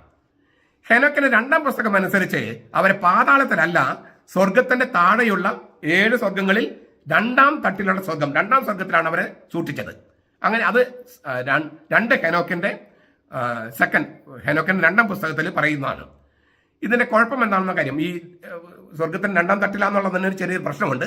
അതാണ് ഈ കത്തോലിക്ക സഭ വിട്ടുപോയ പലരൊക്കെ വ്യാഖ്യാനിക്കുന്നത്. അതാണ് അതിന്റെ പ്രശ്നം എന്തെന്ന് ഇച്ചിരി കഴിഞ്ഞിട്ട് ഞാൻ പറയാം. ഈ രേഖകളിലൊക്കെ വെളിച്ചത്തിൽ, അപ്രാമാണിക രേഖകൾ വെളിച്ചത്തിൽ തടവിലുള്ള ആത്മാക്കൾ എന്നത് മനുഷ്യാത്മാക്കളല്ല, വീണുപോയ മാലാഖമാരാണ് എന്ന നിഗമനത്തിലെത്താം. കാവൽക്കാർ എന്നും അവരെ വിളിച്ചിരുന്നു, ദൈവപുത്രന്മാർ എന്നും വിളിച്ചിരുന്നു. ഈ ദൈവത്തെ ധിക്കരിച്ച് വിമതരായി മാലാഖമാര് പിശാചുക്കളായി മാറി. ഇവരാണ് മനുഷ്യരെ ആദ്യ പാപത്തിന് പ്രേരിപ്പിച്ചത്. ആദാമിനെയും ഹവ്വയെയും പ്രേരിപ്പിച്ച പാമ്പ്, ആദ്യ സർപ്പം, അത് ഈ വിമത മാലാഖയായിരുന്നു. അനുസരണമില്ലാതെ വിമതരായി തന്ന മാലാഖമാര് ദൈവപുത്രന്മാർന്നും ഗന്ധർവന്മാർന്നൊക്കെ പറയും. മഹാപ്രളയകാലത്ത് ഹെർമോൻ മലയിലൂടെ ഭൂമിയിലേക്ക് ഇറങ്ങി സ്ത്രീകളെ വശീകരിച്ച് അവരുമായി അനിയത ലൈംഗിക ബന്ധത്തിൽ ഏർപ്പെട്ട് രാക്ഷസന്മാരായ മക്കളെ ജനിപ്പിച്ച് അവർക്ക് വിലക്കപ്പെട്ട അറിവുകൾ അഥവാ ദുർമന്ത്രവാദം പകർന്നു കൊടുത്ത് ലോകത്ത് അക്രമവും നാശവും വിതച്ചു. ഉത്ഭവപാപത്തിന്റെ ഒരു ചക്രവാളമാണിത്. മഹാപ്രളയം മൂലം ഭൂമി ശുദ്ധീകരിക്കുന്ന ദൈവം തീരുമാനിക്കുന്നത് ഈ പശ്ചാത്തലത്തിലാണ്. മാലാഖമാരെ ആത്മാക്കൾ എന്ന് വിളിക്കുന്ന രീതി പുതിയ നിയമത്തിലുമുണ്ട്. മത്തായി 12:43, 12:45, ലൂക്ക 10:20, ഹെബ്രായർ 1:14. ഉത്തിതനായ ക്രിസ്തു എല്ലാ സ്വർഗങ്ങളിലെയും കടന്നു പോവുകയും എഫേസസ് ലേഖനം 4:8-10, ഹെബ്രായർ ലേഖനം 4:14, 1 തിമോത്തി 3:16, ഫിലിപ്പ് ലേഖനം 2:9 സകല വിരുദ്ധ ശക്തികളെയും തോൽപ്പിച്ച് തന്റെ കാൽ കീഴിലാക്കുകയും ചെയ്തു. എഫേസസ് 1:20, 22, 4:8. അനുസരണക്കേടിലൂടെ പിശാചുക്കളായി തീർന്ന ദുഷ്ടാത്മാക്കളുടെ താവളത്തിൽ ചെന്ന് യേശു താൻ മരണത്തെ തോൽപ്പിച്ചുകൊണ്ട് ഉയർത്തെഴുന്നേറ്റുമെന്ന് പ്രഖ്യാപിച്ചു. ഇതിനാണ് പാതാളത്തിലേക്ക് ഇറങ്ങിയത്. ഞാൻ ഒന്നുകൂടി വായിക്കുകയാണ് അവസാനം പറഞ്ഞ കാര്യം. ഉത്തമനായ ക്രിസ്തു എല്ലാ സ്വർഗങ്ങളിലൂടെയും കടന്നു പോവുകയും സകല വിരുദ്ധ ശക്തികളെയും തോൽപ്പിച്ച് തന്റെ കാൽ കീഴിലാക്കുകയും ചെയ്തു. അനുസരണക്കേടിലൂടെ പിശാചുക്കളായി തീർന്ന ദുഷ്ടാത്മാക്കളുടെ താവളത്തിൽ ചെന്ന് യേശു തന്റെ മരണത്തെ തോൽപ്പിച്ചുകൊണ്ട് താൻ ഉയർത്തെഴുന്നേറ്റുമെന്ന് പ്രഖ്യാപിച്ചു. അപ്പൊ വീണ്ടും ചോദ്യം, ഈ ആത്മാക്കളെ തടവുകാരായി സൂക്ഷിച്ചത് പാതാളത്തിലാണോ അതോ രണ്ടാം സ്വർഗം എന്ന് വിളിക്കുന്ന സ്ഥലത്താണോ? യേശു മരിച്ചവരിൽ നിന്ന് ഉയർത്ത് പറുദീസ് എന്നറിയപ്പെടുന്ന മൂന്നാം സ്വർഗത്തിലേക്ക് പോകുന്ന പോക്കില് 2 കൊരിന്തോസ് 12:1-4 രണ്ടാം സ്വർഗത്തിൽ ഇറങ്ങി അവിടെ തടവിലായിരുന്ന വിമത മാലാഖമാരായ പിശാചുക്കളോട് താൻ അവരെ തോൽപ്പിച്ചുവെന്നും താനാണ് ജേതാവും വിജയമെന്ന് പ്രഖ്യാപിച്ചുവെന്നും വ്യാഖ്യാനിക്കുന്നത് ശരിയല്ല. കാരണം അനുസരണമില്ലാത്ത മാലാഖമാരെ ചങ്ങലയിട്ട് തടവിലിട്ടിരുന്നത് രണ്ടാം സ്വർഗത്തിലല്ല, പാതാളത്തിന്റെ ഇരുട്ടിലാണ്. കത്തോലിക്ക സഭയുടെ മതബോധനം 633. ഭയത്തിന്റെ മൂടലിലും ആയിരുന്നെന്ന് തിരുവചനങ്ങൾ സ്പഷ്ടമാക്കുന്നുണ്ട്. 2 പത്രോസ് 2:4, യൂദാസിന്റെ ലേഖനം 6 വാക്യം 6. അപ്പോ ഈ രണ്ടാം സ്വർഗത്തിലാണ് ഇല്ലേ കർത്താവ് മൂന്നാം സ്വർഗത്തേക്ക് പോകുമ്പോൾ രണ്ടാം സ്വർഗത്തിൽ ചെന്ന് പറഞ്ഞെന്ന് വ്യാഖ്യാനിക്കുന്ന ചില ആളുകളുണ്ട്. അത് ശരിയല്ല. പാതാളത്തിന്റെ ഇരുട്ടിലാണ്. അവിടെയാണ് തടവറയിൽ ഇട്ടിരിക്കുന്നത്. ഈ പാതാളം എന്ന് പറഞ്ഞാൽ മരിച്ചവരുടെ താവളെന്ന് പറഞ്ഞു. നരകം പാതാളക്ക് പറഞ്ഞാൽ ഒന്ന് തന്നെ, രണ്ടിനും 2 വാക്ക് ഉപയോഗിക്കുന്നെങ്കിലും ഒരേ അർത്ഥമാണ്. പക്ഷേ എല്ലാം ഒരുപോലെയല്ല. ഈ പാതാളം മരിച്ചവരുടെ താവളമാണെങ്കിലും അവിടെ എല്ലാം ഒരുപോലെയല്ല. അത് കർത്താവ് വളരെ കൃത്യമായിട്ട് അവതരിപ്പിച്ചിട്ടുണ്ട് ധനവാന്റെയും ലാസറിന്റെയും കഥയിൽ. ധനവാൻ ചെന്ന് വീഴുന്നത് അഗ്നിതടാകത്തിലാണ്. ഈ ലാസറ്, ഭൂമിയിൽ ഒന്നുമില്ലാതിരുന്ന ലാസറ് അബ്രഹാമിന്റെ മടിത്തട്ട് പറയുന്ന വളരെ ആനന്ദം അനുഭവിക്കുന്ന അവസ്ഥയിലാണ്. അപ്പോൾ പാതാളം അല്ലെങ്കിൽ നരകം എന്ന് പറയുന്നെങ്കിലും മരിച്ചവരുടെ താവളമാണെങ്കിലും എല്ലാവിടെയും ഒരുപോലെയല്ല. അവിടെ ഒന്ന് അഗ്നിതടാകം എന്ന് പറഞ്ഞ പിശാചുക്കളെ ഇരുട്ടിലിട്ടിരിക്കുന്ന, ഈ പിശാചുക്കളെ തടവിലിട്ടിരിക്കുന്ന ഇരുട്ടറ അഗ്നിതടാകം. മറ്റൊന്ന് വിശുദ്ധര് ആയിരിക്കുന്നവര്, കർത്താവിനെ കാത്തിരുന്ന അബ്രഹാമിന്റെ മടിത്തട്ട്. ഞാൻ ഒന്നുകൂടി പറയാണ്, പാതാളം എന്ന് പറഞ്ഞാൽ നരകം തന്നെ. ഹീബ്രുവിൽ ഷിയോൾ എന്ന് പറയും, ഗ്രീക്കിലെ ഹാദസ് എന്ന് പറയും, ഇംഗ്ലീഷിലെ ഹെയ്ഡ്സ് എന്ന് പറയും. ഹാദസ് ആണ് ഹെയ്ഡ്സ് ആയത്. മരിച്ചവരുടെ താവളമാണിത്. കത്തോലിക്ക സഭയുടെ മതബോധനം 637. അവിടെയുള്ളവർക്ക് ദൈവദർശനം ലഭിക്കുന്നില്ലായിരുന്നു. ദുഷ്ടരായാലും നീതിമാന്മാരായാലും എല്ലാവരും മരിച്ചവരും എത്തിച്ചേർന്ന് അവിടെയാണ്. പക്ഷേ എല്ലാവരുടെയും സ്ഥിതി ഒരുപോലെയല്ല. ദുഷ്ടർ ഞാൻ പറഞ്ഞു കഴിഞ്ഞല്ലോ അഗ്നിതടാകത്തിലാണ്, നല്ലവര് അബ്രഹാമിന്റെ മടിത്തട്ടിലാണ്. ലൂക്കാസ് 16:22-26 പറഞ്ഞിട്ടുണ്ട്. ഈ നീതിമാന്മാർ രക്ഷകനെ കാത്തിരിക്കുകയായിരുന്നു. അപ്പോൾ തന്റെ ദൈവിക ആളത്വത്തോട് ചേർന്ന യേശു തന്റെ ആത്മാവിൽ പാതാളത്തിലേക്ക്, നരകത്തിലേക്ക് ഇറങ്ങിയിട്ട് പഴയ നിയമത്തിലെ നീതിമാന്മാരെ മോചിപ്പിച്ച് സ്വർഗത്തിലേക്ക് കൊണ്ടുപോയി. ആ നീതിമാന്മാരുടെ ഉയർപ്പാണ് മത്തായിയുടെ സുവിശേഷം 27-ാമത്തെ അധ്യായം 52-53 വാക്യങ്ങളിൽ.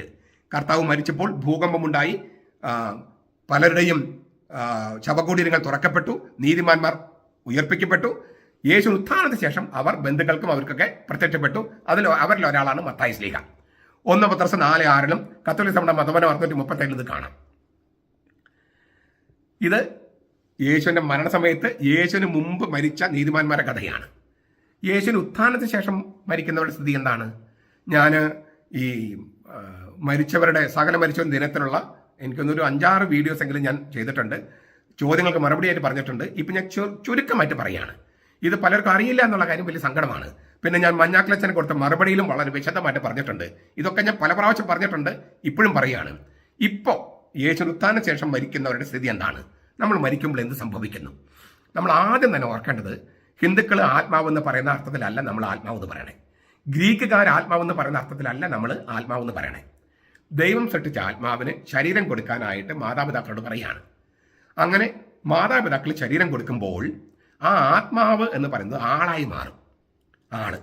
അപ്പൊ അതിനുശേഷം, അതായത് ഒരു മനുഷ്യ കുഞ്ഞ് ഗർഭത്തിലായി കഴിഞ്ഞാൽ ക്രിസ്ത്യാനികൾ ആത്മാവെന്ന് പറയുന്നത് ആളെയാണ്, അല്ലാതെ ശരീരത്തെ വേറിട്ട ആത്മാവെന്ന അർത്ഥത്തിലല്ല. ശരീരം എന്ന് പറഞ്ഞാലും ആളാണ്.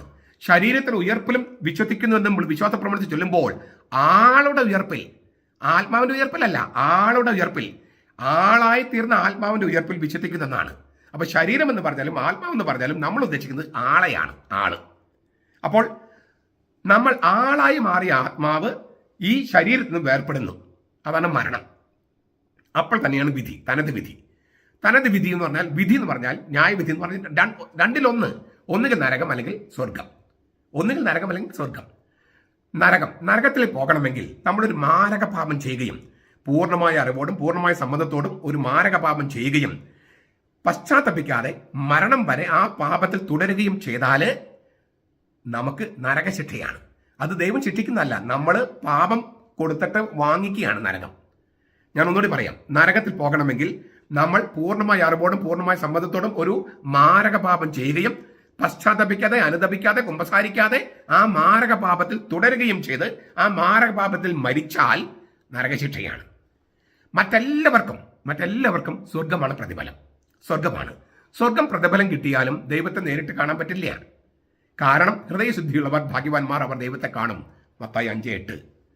നിങ്ങളുടെ സ്വർഗസ്ഥനായ പിതാവ് പരിപൂർണനായിരിക്കുന്ന പോലെ നിങ്ങൾ പരിപൂർണനായിരിക്കുക. ദൈവത്തിന്റെ പരിപൂർണതയ്ക്കൊപ്പമുള്ള പരിപൂർണതയില്ലാതെ ദൈവത്തെ മുഖത്തോട് മുഖം കാണാൻ കഴിയില്ല. ഹൃദയശുദ്ധിയില്ലാതെ കാണാൻ കഴിയില്ല. അപ്പോൾ സ്വർഗത്തേക്ക് പ്രതിഫലം കിട്ടിയാലും ദൈവത്തെ കാണാന്നുള്ളത്, നേരിട്ട് കാണാന്നുള്ളത് അടുത്തൊരു സ്റ്റെപ്പാണ്. അപ്പോൾ സ്വർഗത്തിലേക്ക് പ്രതിഫലം കിട്ടി ദൈവത്തെ കാണാൻ കഴിയില്ല. അങ്ങനെയുള്ളവർക്ക് ഒരു ഗ്രേസ് പീരീഡ് ഓഫ് പ്യൂരിഫിക്കേഷൻ, ശുദ്ധീകരണത്തിന്റെ ഒരു ഗ്രേസ് പീരീഡ് അനുവദിക്കും. അതിനെയാണ് ശുദ്ധീകരണത്തിൽ എന്ന് പറയുന്നത്. ഇത് കത്തോലിക്കരായ ഒരുപാട് വൈദികർക്ക് ഇത് അറിയാൻ പാടില്ല. എന്നിട്ട് അവർ മരിച്ച മൃതസംസ്കാര ശുശ്രൂഷയുടെ എവിടെയാണെങ്കിലും പിന്നെ ഈ മരിച്ചവർക്ക് വേണ്ടി തിരുക്കർമ്മങ്ങൾ അനുഷ്ഠിക്കുമ്പോഴൊക്കെ ഈ കാര്യം അറിയാതെയാണ് പ്രസംഗിക്കണേ. എന്നിട്ട് കത്തോലിക്ക സഭയുടെ പ്രബോധനം എന്താണെന്ന് പറയുകയും ചെയ്യും. ഞാൻ കത്തോലിക്ക സഭയുടെ മതബോധനമാണ് ഞാൻ ഈ പറയണേ. ഇതിന് മറിച്ച് കത്തോലിക്ക സഭയ്ക്ക് പ്രബോധനം ഇല്ല. ഞാൻ ഈ പറഞ്ഞതാണ് കത്തോലിക്ക സഭയുടെ പ്രബോധനം. അതുകൊണ്ട് ശുദ്ധീകരണ സ്ഥലത്തിലെ അഗ്നി എന്നൊക്കെ പറയുന്നത് എന്താണെന്ന് ഞാൻ വിശദീകരിച്ചിട്ടുണ്ട്. മഞ്ഞാക്കളച്ചൻ കൊടുത്ത മറുപടിയിൽ വളരെ വിശദമായിട്ട് കൊടുത്തിട്ടുണ്ട്. ഇപ്പം ഞാൻ വീണ്ടും ആവർത്തിക്കുന്നില്ല. ഇതാണ് യേശുവിൻ്റെ ഉത്ഥാനത്തിന് ശേഷം മരിച്ചവരുടെ സ്ഥിതി. അപ്പോൾ ഈ തനത് വിധി എന്ന് പറഞ്ഞല്ലോ, പൊതുവിധി എന്ന് പറഞ്ഞത് അതേക്കുറിച്ചൊക്കെ ഞാൻ അങ്ങനെ തന്നെ ഒരു വീഡിയോ ചെയ്തിട്ടുണ്ട്. തനത് വിധി എന്ത്, പൊതുവിധി എന്ത്, എന്താണ് സംഭവിക്കണേ, തനത് വിധി മാറ്റിമറിക്കലാണോ പൊതുവിധിയിൽ നടക്കണേ, ഇതൊക്കെ ഞാൻ വീഡിയോ ചെയ്തിട്ടുണ്ട്. ആ ഹെഡിങ്ങിൽ അത് നിങ്ങൾക്ക് കാണാൻ പറ്റും, നിങ്ങൾ കാണുക. അപ്പോൾ ഞാനൊന്ന് ആവർത്തിക്കുകയാണ്. കർത്താവിനെ കാത്തിരുന്ന നീതിമാന്മാരുടെ അടുത്തേക്ക് കർത്താവ് ഇറങ്ങി അവരെ ഉയർപ്പിച്ചു. മത്തായിയുടെ സുവിശേഷം 27, 52, 53. അതാണ് കർത്താവ് ചെയ്ത ഒരു കാര്യം. മറ്റൊരു കാര്യം, ശപിക്കപ്പെട്ടവരായ വിമത മാലാഖമാരെയോ അവരുടെ ശാപസ്ഥലമായ നരകത്തെയോ ഉത്തരനായ കർത്താവ് നശിപ്പിച്ചില്ല. കത്തോലിക്ക സഭയുടെ മതബോധനം 633. ശപിക്കപ്പെട്ടവരായ വിമത മാലാഖമാര്, അതായത് സാത്താൻ, പിശാച്, അവരെയോ അവരുടെ ശാപസ്ഥലമായ നരകത്തെയോ ഉത്തരനായ കർത്താവ് നശിപ്പിച്ചില്ല. പ്രത്യുത നരകപിശാചുകളുടെ മുമ്പിൽ ചെന്ന് താൻ അവരെ തോൽപ്പിച്ചുവെന്നും തിന്മയെ കീഴടക്കിയെന്നും അവർ മൂലം മനുഷ്യർക്ക് വരുത്തിവെച്ച ദോഷങ്ങൾക്ക് പരിഹാരം ചെയ്തെന്നും അത് തന്നെ രക്ഷാകര മരണത്താൽ വിമത മാലാഖമാരെ തകർത്ത് ചിഹ്ന ഭിന്നമാക്കിക്കൊണ്ടാണെന്നും യേശു പ്രഖ്യാപിച്ചു. എന്തുകൊണ്ട് അവർ നശിപ്പിച്ചില്ലെന്ന കാര്യം നമ്മൾ മുമ്പ് കണ്ടതാണ്. മനുഷ്യനായിരിക്കണമെങ്കിൽ തിന്മ ഉണ്ടാകണം, അതുകൊണ്ട് ആ തീർത്തും നശിപ്പിക്കാതിരുന്നേ. എങ്കിലും അവരെ, ഈ പിശാചുക്കളെയും വിമത മാലാഖമാരെയും തകർത്ത് ചിഹ്ന ഭിന്നമാക്കി എന്ന് കർത്താവ് പ്രഖ്യാപിച്ചു. മരണത്തിൽ നിന്ന് മാറ്റി നിർത്തപ്പെട്ടിട്ടല്ല, മരണത്തിലൂടെ കടന്നു പോയിട്ടാണ് യേശു തിന്മകളുടെ പൈശാചിക ശക്തിയെ തകർത്തത്. മരണത്തിൽ നിന്ന് മാറ്റി നിർത്തപ്പെട്ടിട്ടല്ല, മരണത്തിലൂടെ കടന്നു ചെന്ന് മരണത്തിന് പിടിച്ചു വെക്കാൻ പറ്റാത്ത തരത്തിൽ അവൻ ഉയർപ്പിക്കപ്പെട്ടു. ഇതാണ് നമ്മൾ ചൊവ്വാഴ്ച ദിവസങ്ങളിൽ നമ്മൾ അപ്പസ്തോല നടപടിയാണ് നമ്മൾ ധ്യാനിക്കുന്നത്. അതിൽ മരണപാശങ്ങൾ എന്ന വാക്കുകളൊക്കെ ഞാൻ ഉപയോഗിച്ച് വ്യാഖ്യാനം നൽകിയിട്ടുണ്ട്. നിങ്ങളെ ഞാൻ ആവർത്തിക്കുകയാണ്, ഞാൻ പറയുന്നത് കൊണ്ടല്ല, മാണിപ്പറമ്പലച്ചൻ പറയുന്നത് കൊണ്ടല്ല. ഈ വീഡിയോസ് നിങ്ങൾ സ്ഥിരമായിട്ട് കാണണം, എന്നിട്ട് നോട്ട് കുറിക്കണം. ഒരുപാട് രഹസ്യങ്ങളിലേക്കുള്ള കവാടമാണ് നമ്മുടെ വീഡിയോസ്. ഇതൊക്കെ ഞാൻ മുമ്പ് പറഞ്ഞിട്ടുള്ളതാണ്. അപ്പോൾ മരണത്തിൽ നിന്ന് മാറ്റി നിർത്തപ്പെട്ടിട്ടല്ല, മരണത്തിലൂടെ കടന്നു പോയിട്ടാണ് യേശു തിന്മകളുടെ പൈശാചി ശക്തിയെ തകർത്തത്. ജേതാവായി പാതാളത്തിന്റെ ഇരുട്ടിലേക്ക് ഇറങ്ങിച്ചെന്ന് റോമാലേഖനം 10:6-7, ഹെബ്രായലേഖനം 13:20, ശ്ലീഹന്മാരുടെ നടപടി 2:24, 2:31, മത്തായി 12:40 തന്റെ മരണം വഴി മരണത്തെയും മരണത്തിന്റെ മേൽ ആധിപത്യമുണ്ടായിരുന്ന പിശാചിനെയും കൂട്ടരെയും, അതാണ് തടവിലുള്ള ആത്മാക്കള്, കീഴടക്കിയെന്ന് പ്രഖ്യാപിക്കുകയായിരുന്നു യേശു. ഹെബ്രായലേഖനം 2:14, കത്തോലിക്ക സഭയുടെ മതബോധനം 636. അതെ, പിശാചിനെ തകർത്ത ലോകത്തിന്റെ രക്ഷകൻ താനാണെന്ന് അറിയിക്കാനായി നരകത്തിലേക്ക് ഇറങ്ങിച്ചെന്നത് മരണത്തിലൂടെയാണ്. എന്നിട്ട് മരണത്തിന്റെയും നരകത്തിന്റെയും താക്കോലുകൾ ഉത്തരനായ യേശു കൈക്കലാക്കി. വെളിപാട് 1:18 പിശാചിന്റെ ശക്തിക്ക് പരിധി നിശ്ചയിച്ചു. ഇത് തന്നെയാണ് മതമർദ്ദനത്തിന് വിധേയമായി കൊല്ലപ്പെട്ട സത്യവിശ്വാസികളോട് പത്രോസിന് നൽകാനുള്ള നിർദ്ദേശം. മരണത്തിലൂടെ കടന്നുപോയി മരണത്തെ കീഴ്പ്പെടുത്തിയ യേശുവിന്റെ ഒന്നാവുക. അപ്പോൾ പിശാചിന്റെ മേൽ നിങ്ങൾ ആധിപത്യം സ്ഥാപിച്ചിരിക്കും. ഒരു കാര്യം കൂടെ ചോദിക്കാലോ, എത്ര നാളത്തേക്കാണ് ഈ സാത്താനെ പാതാളത്തിലെ കാരാഗ്രഹത്തിൽ ബന്ധിച്ചിട്ടിരിക്കുന്നത്? അതിന് ഉത്തരമാണ് വെളിപാട് പുസ്തകം 20-ാമത്തെ അധ്യായം 1 മുതൽ 3 വരെ. അനന്തരം ഒരു മാലാഖ അത്യഗാധത്തിന്റെ, അതായത് പാതാളത്തിന്റെ താക്കോലും വലിയ ചങ്ങലയും കയ്യിൽ പിടിച്ചുകൊണ്ട് സ്വർഗത്തിൽ നിറങ്ങുന്നത് ഞാൻ കണ്ടു. അവൻ ഉഗ്രസർപ്പത്തെ, പിശാചും സാത്താനുമായ പുരാതന പാമ്പിനെ തന്നെ പിടിച്ച് 1000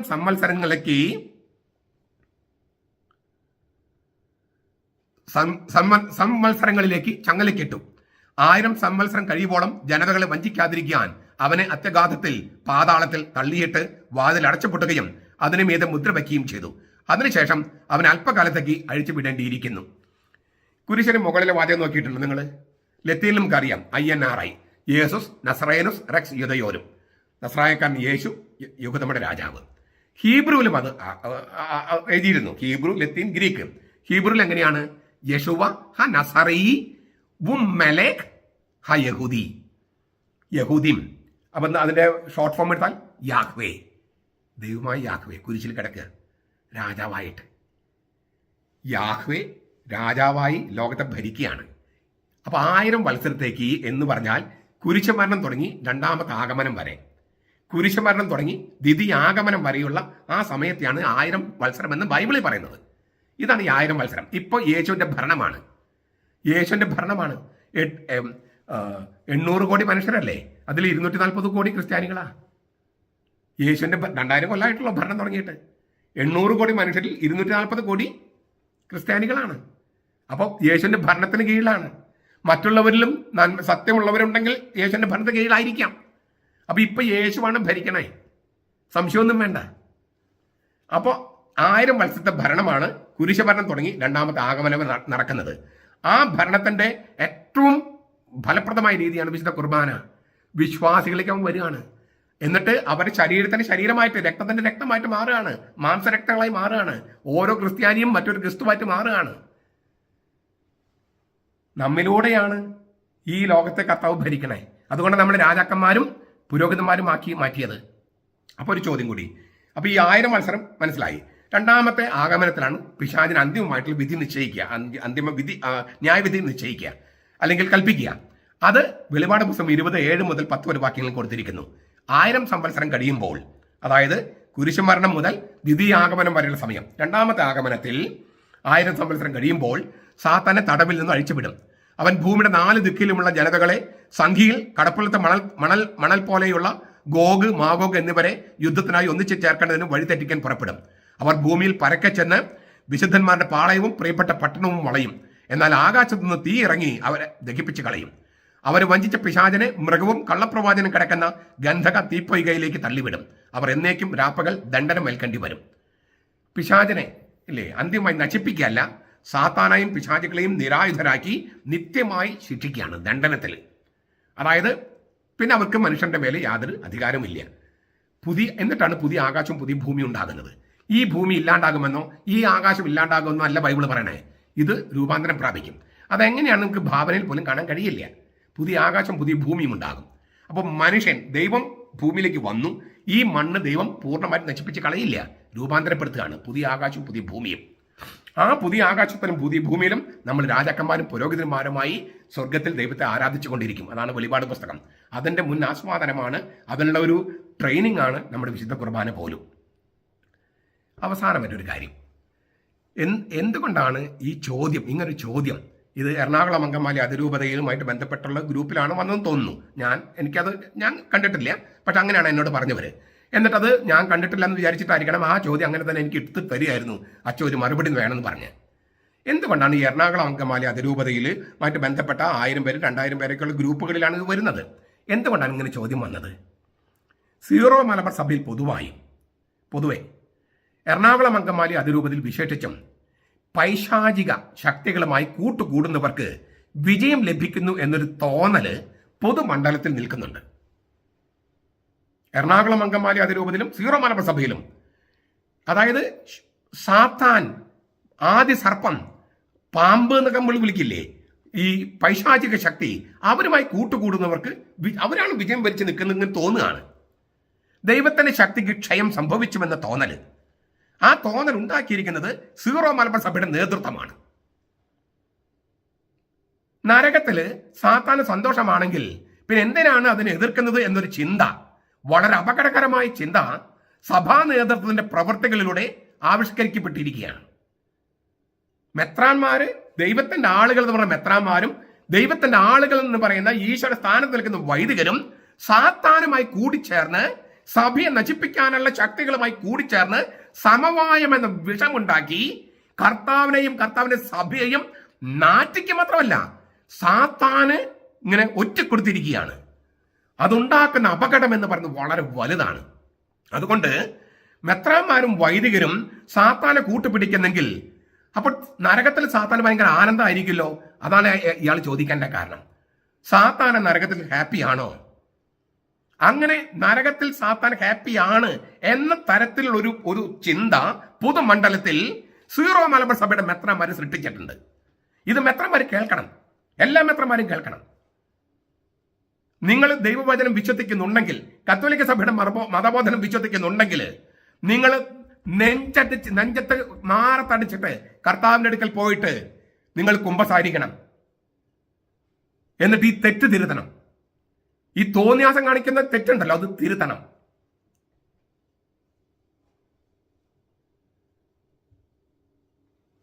ഈ സീറോ മലബാർ സഭയുടെ കുർബാനയ്ക്ക് വേണ്ടി ഫൈറ്റ് ചെയ്യുന്ന ആളുകളുണ്ടല്ലോ, സമരം ചെയ്യുകയും കുത്തിയിരിക്കുകയും ചെയ്യുന്നവര്, അവരോട് എനിക്ക് കാര്യം പറയാനുണ്ട്. മരണത്തിലൂടെ സഹനത്തിലൂടെ കടന്നു പോയിട്ടാണ് പിശാചുകളെ തോൽപ്പിക്കുക. കർത്താവ് അങ്ങനെ ചെയ്തേ, വിശുദ്ധർ അങ്ങനെ ചെയ്തേ. നിങ്ങൾ അങ്ങനെ ചെയ്യേണ്ടത്. നിങ്ങളുടെ മക്കൾ ഇനി പള്ളിയിൽ വരില്ല എന്ന് വിചാരിക്കുക. നിങ്ങൾ ഈ ഫൈറ്റെല്ലാം കണ്ടിട്ട് അത് നിങ്ങൾ പേടിക്കണ്ട, അവരുടെ കാര്യം കർത്താവ് നോക്കിക്കോളും. പക്ഷെ നിങ്ങൾ വിശ്വാസത്തിന് വേണ്ടി പടപൊരുതുക. എല്ലാ മക്കളും വിശുദ്ധരാക്കാൻ നമുക്ക് പറ്റിയെന്ന് വരില്ല, പക്ഷെ നിങ്ങൾക്ക് വിശുദ്ധരാക്കാൻ പറ്റും. മരണത്തിലൂടെ സഹനത്തിലൂടെ കടന്നു പോയിട്ടാണ് പൈശാചിക ശക്തികൾ തോൽപ്പിക്കാൻ കഴിയൂ. മറ്റൊരു മാർഗം നമ്മുടെ കർത്താവ് ശംസിക നമ്മുടെ മുമ്പിൽ കാണിച്ചിട്ടില്ല. അതിനാൽ ഇപ്പൊ നമ്മൾ അനുഭവിക്കുന്ന സഹനം, നമ്മൾ അനുഭവിക്കുന്ന ത്യാഗം, നമ്മളെ അനുഭവിക്കുന്ന ഈ നാണക്കേട്, മറ്റുള്ളവർ നമ്മളെ നാണം കെടുത്തുന്നു, നമ്മുടെ ആളുകൾ നാണം കെടുത്തുന്നു. ഈ പിശാചുമായി കൂട്ടുചേർന്നവരെല്ലാം വീഡിയോയിൽ വന്നിരുന്നിട്ട് മെത്രാന്മാരെ വെല്ലുവിളിക്കുന്നു, മാർപ്പാപ്പയെ വെല്ലുവിളിക്കുന്നു, എല്ലാം ചെയ്യുന്നു. അപ്പോഴൊക്കെ സാത്താൻ ഇങ്ങനെ കൈകൊട്ടി ചിരിക്കുമ്പോൾ സാത്താൻ വിജയിച്ച് നിൽക്കുന്നെന്നാണ് പലരും വിചാരിക്കുന്നത്. അത് ശരിയല്ല. നമ്മൾ സഹിക്കുമ്പോൾ അത് പാപം ചെയ്തിട്ടാകരുത്. നമ്മൾ സഹിക്കുമ്പോൾ, ഈ ത്യാഗത്തിലൂടെ കടന്നു പോകുമ്പോൾ പിശാച് തോൽപ്പിക്കപ്പെടുകയാണ്. അതിനാൽ സമരരംഗത്തുള്ള എല്ലാവരോടും എനിക്ക് പറയാനുള്ള ഒരു കാര്യം ഇതാണ്: നിങ്ങളുടെ ഈ ദുഷിച്ച ചിന്തകൾ കുറയുണ്ട്. എൻ്റെ സംഘടന, എൻ്റെ പ്രാമുഖ്യം, ഞാനായിട്ട് ഇത് ഉണ്ടാക്കണം, എന്നിലൂടെ വരണം, ഈ വക ചിന്തകൾ അവിടെ പാടില്ല.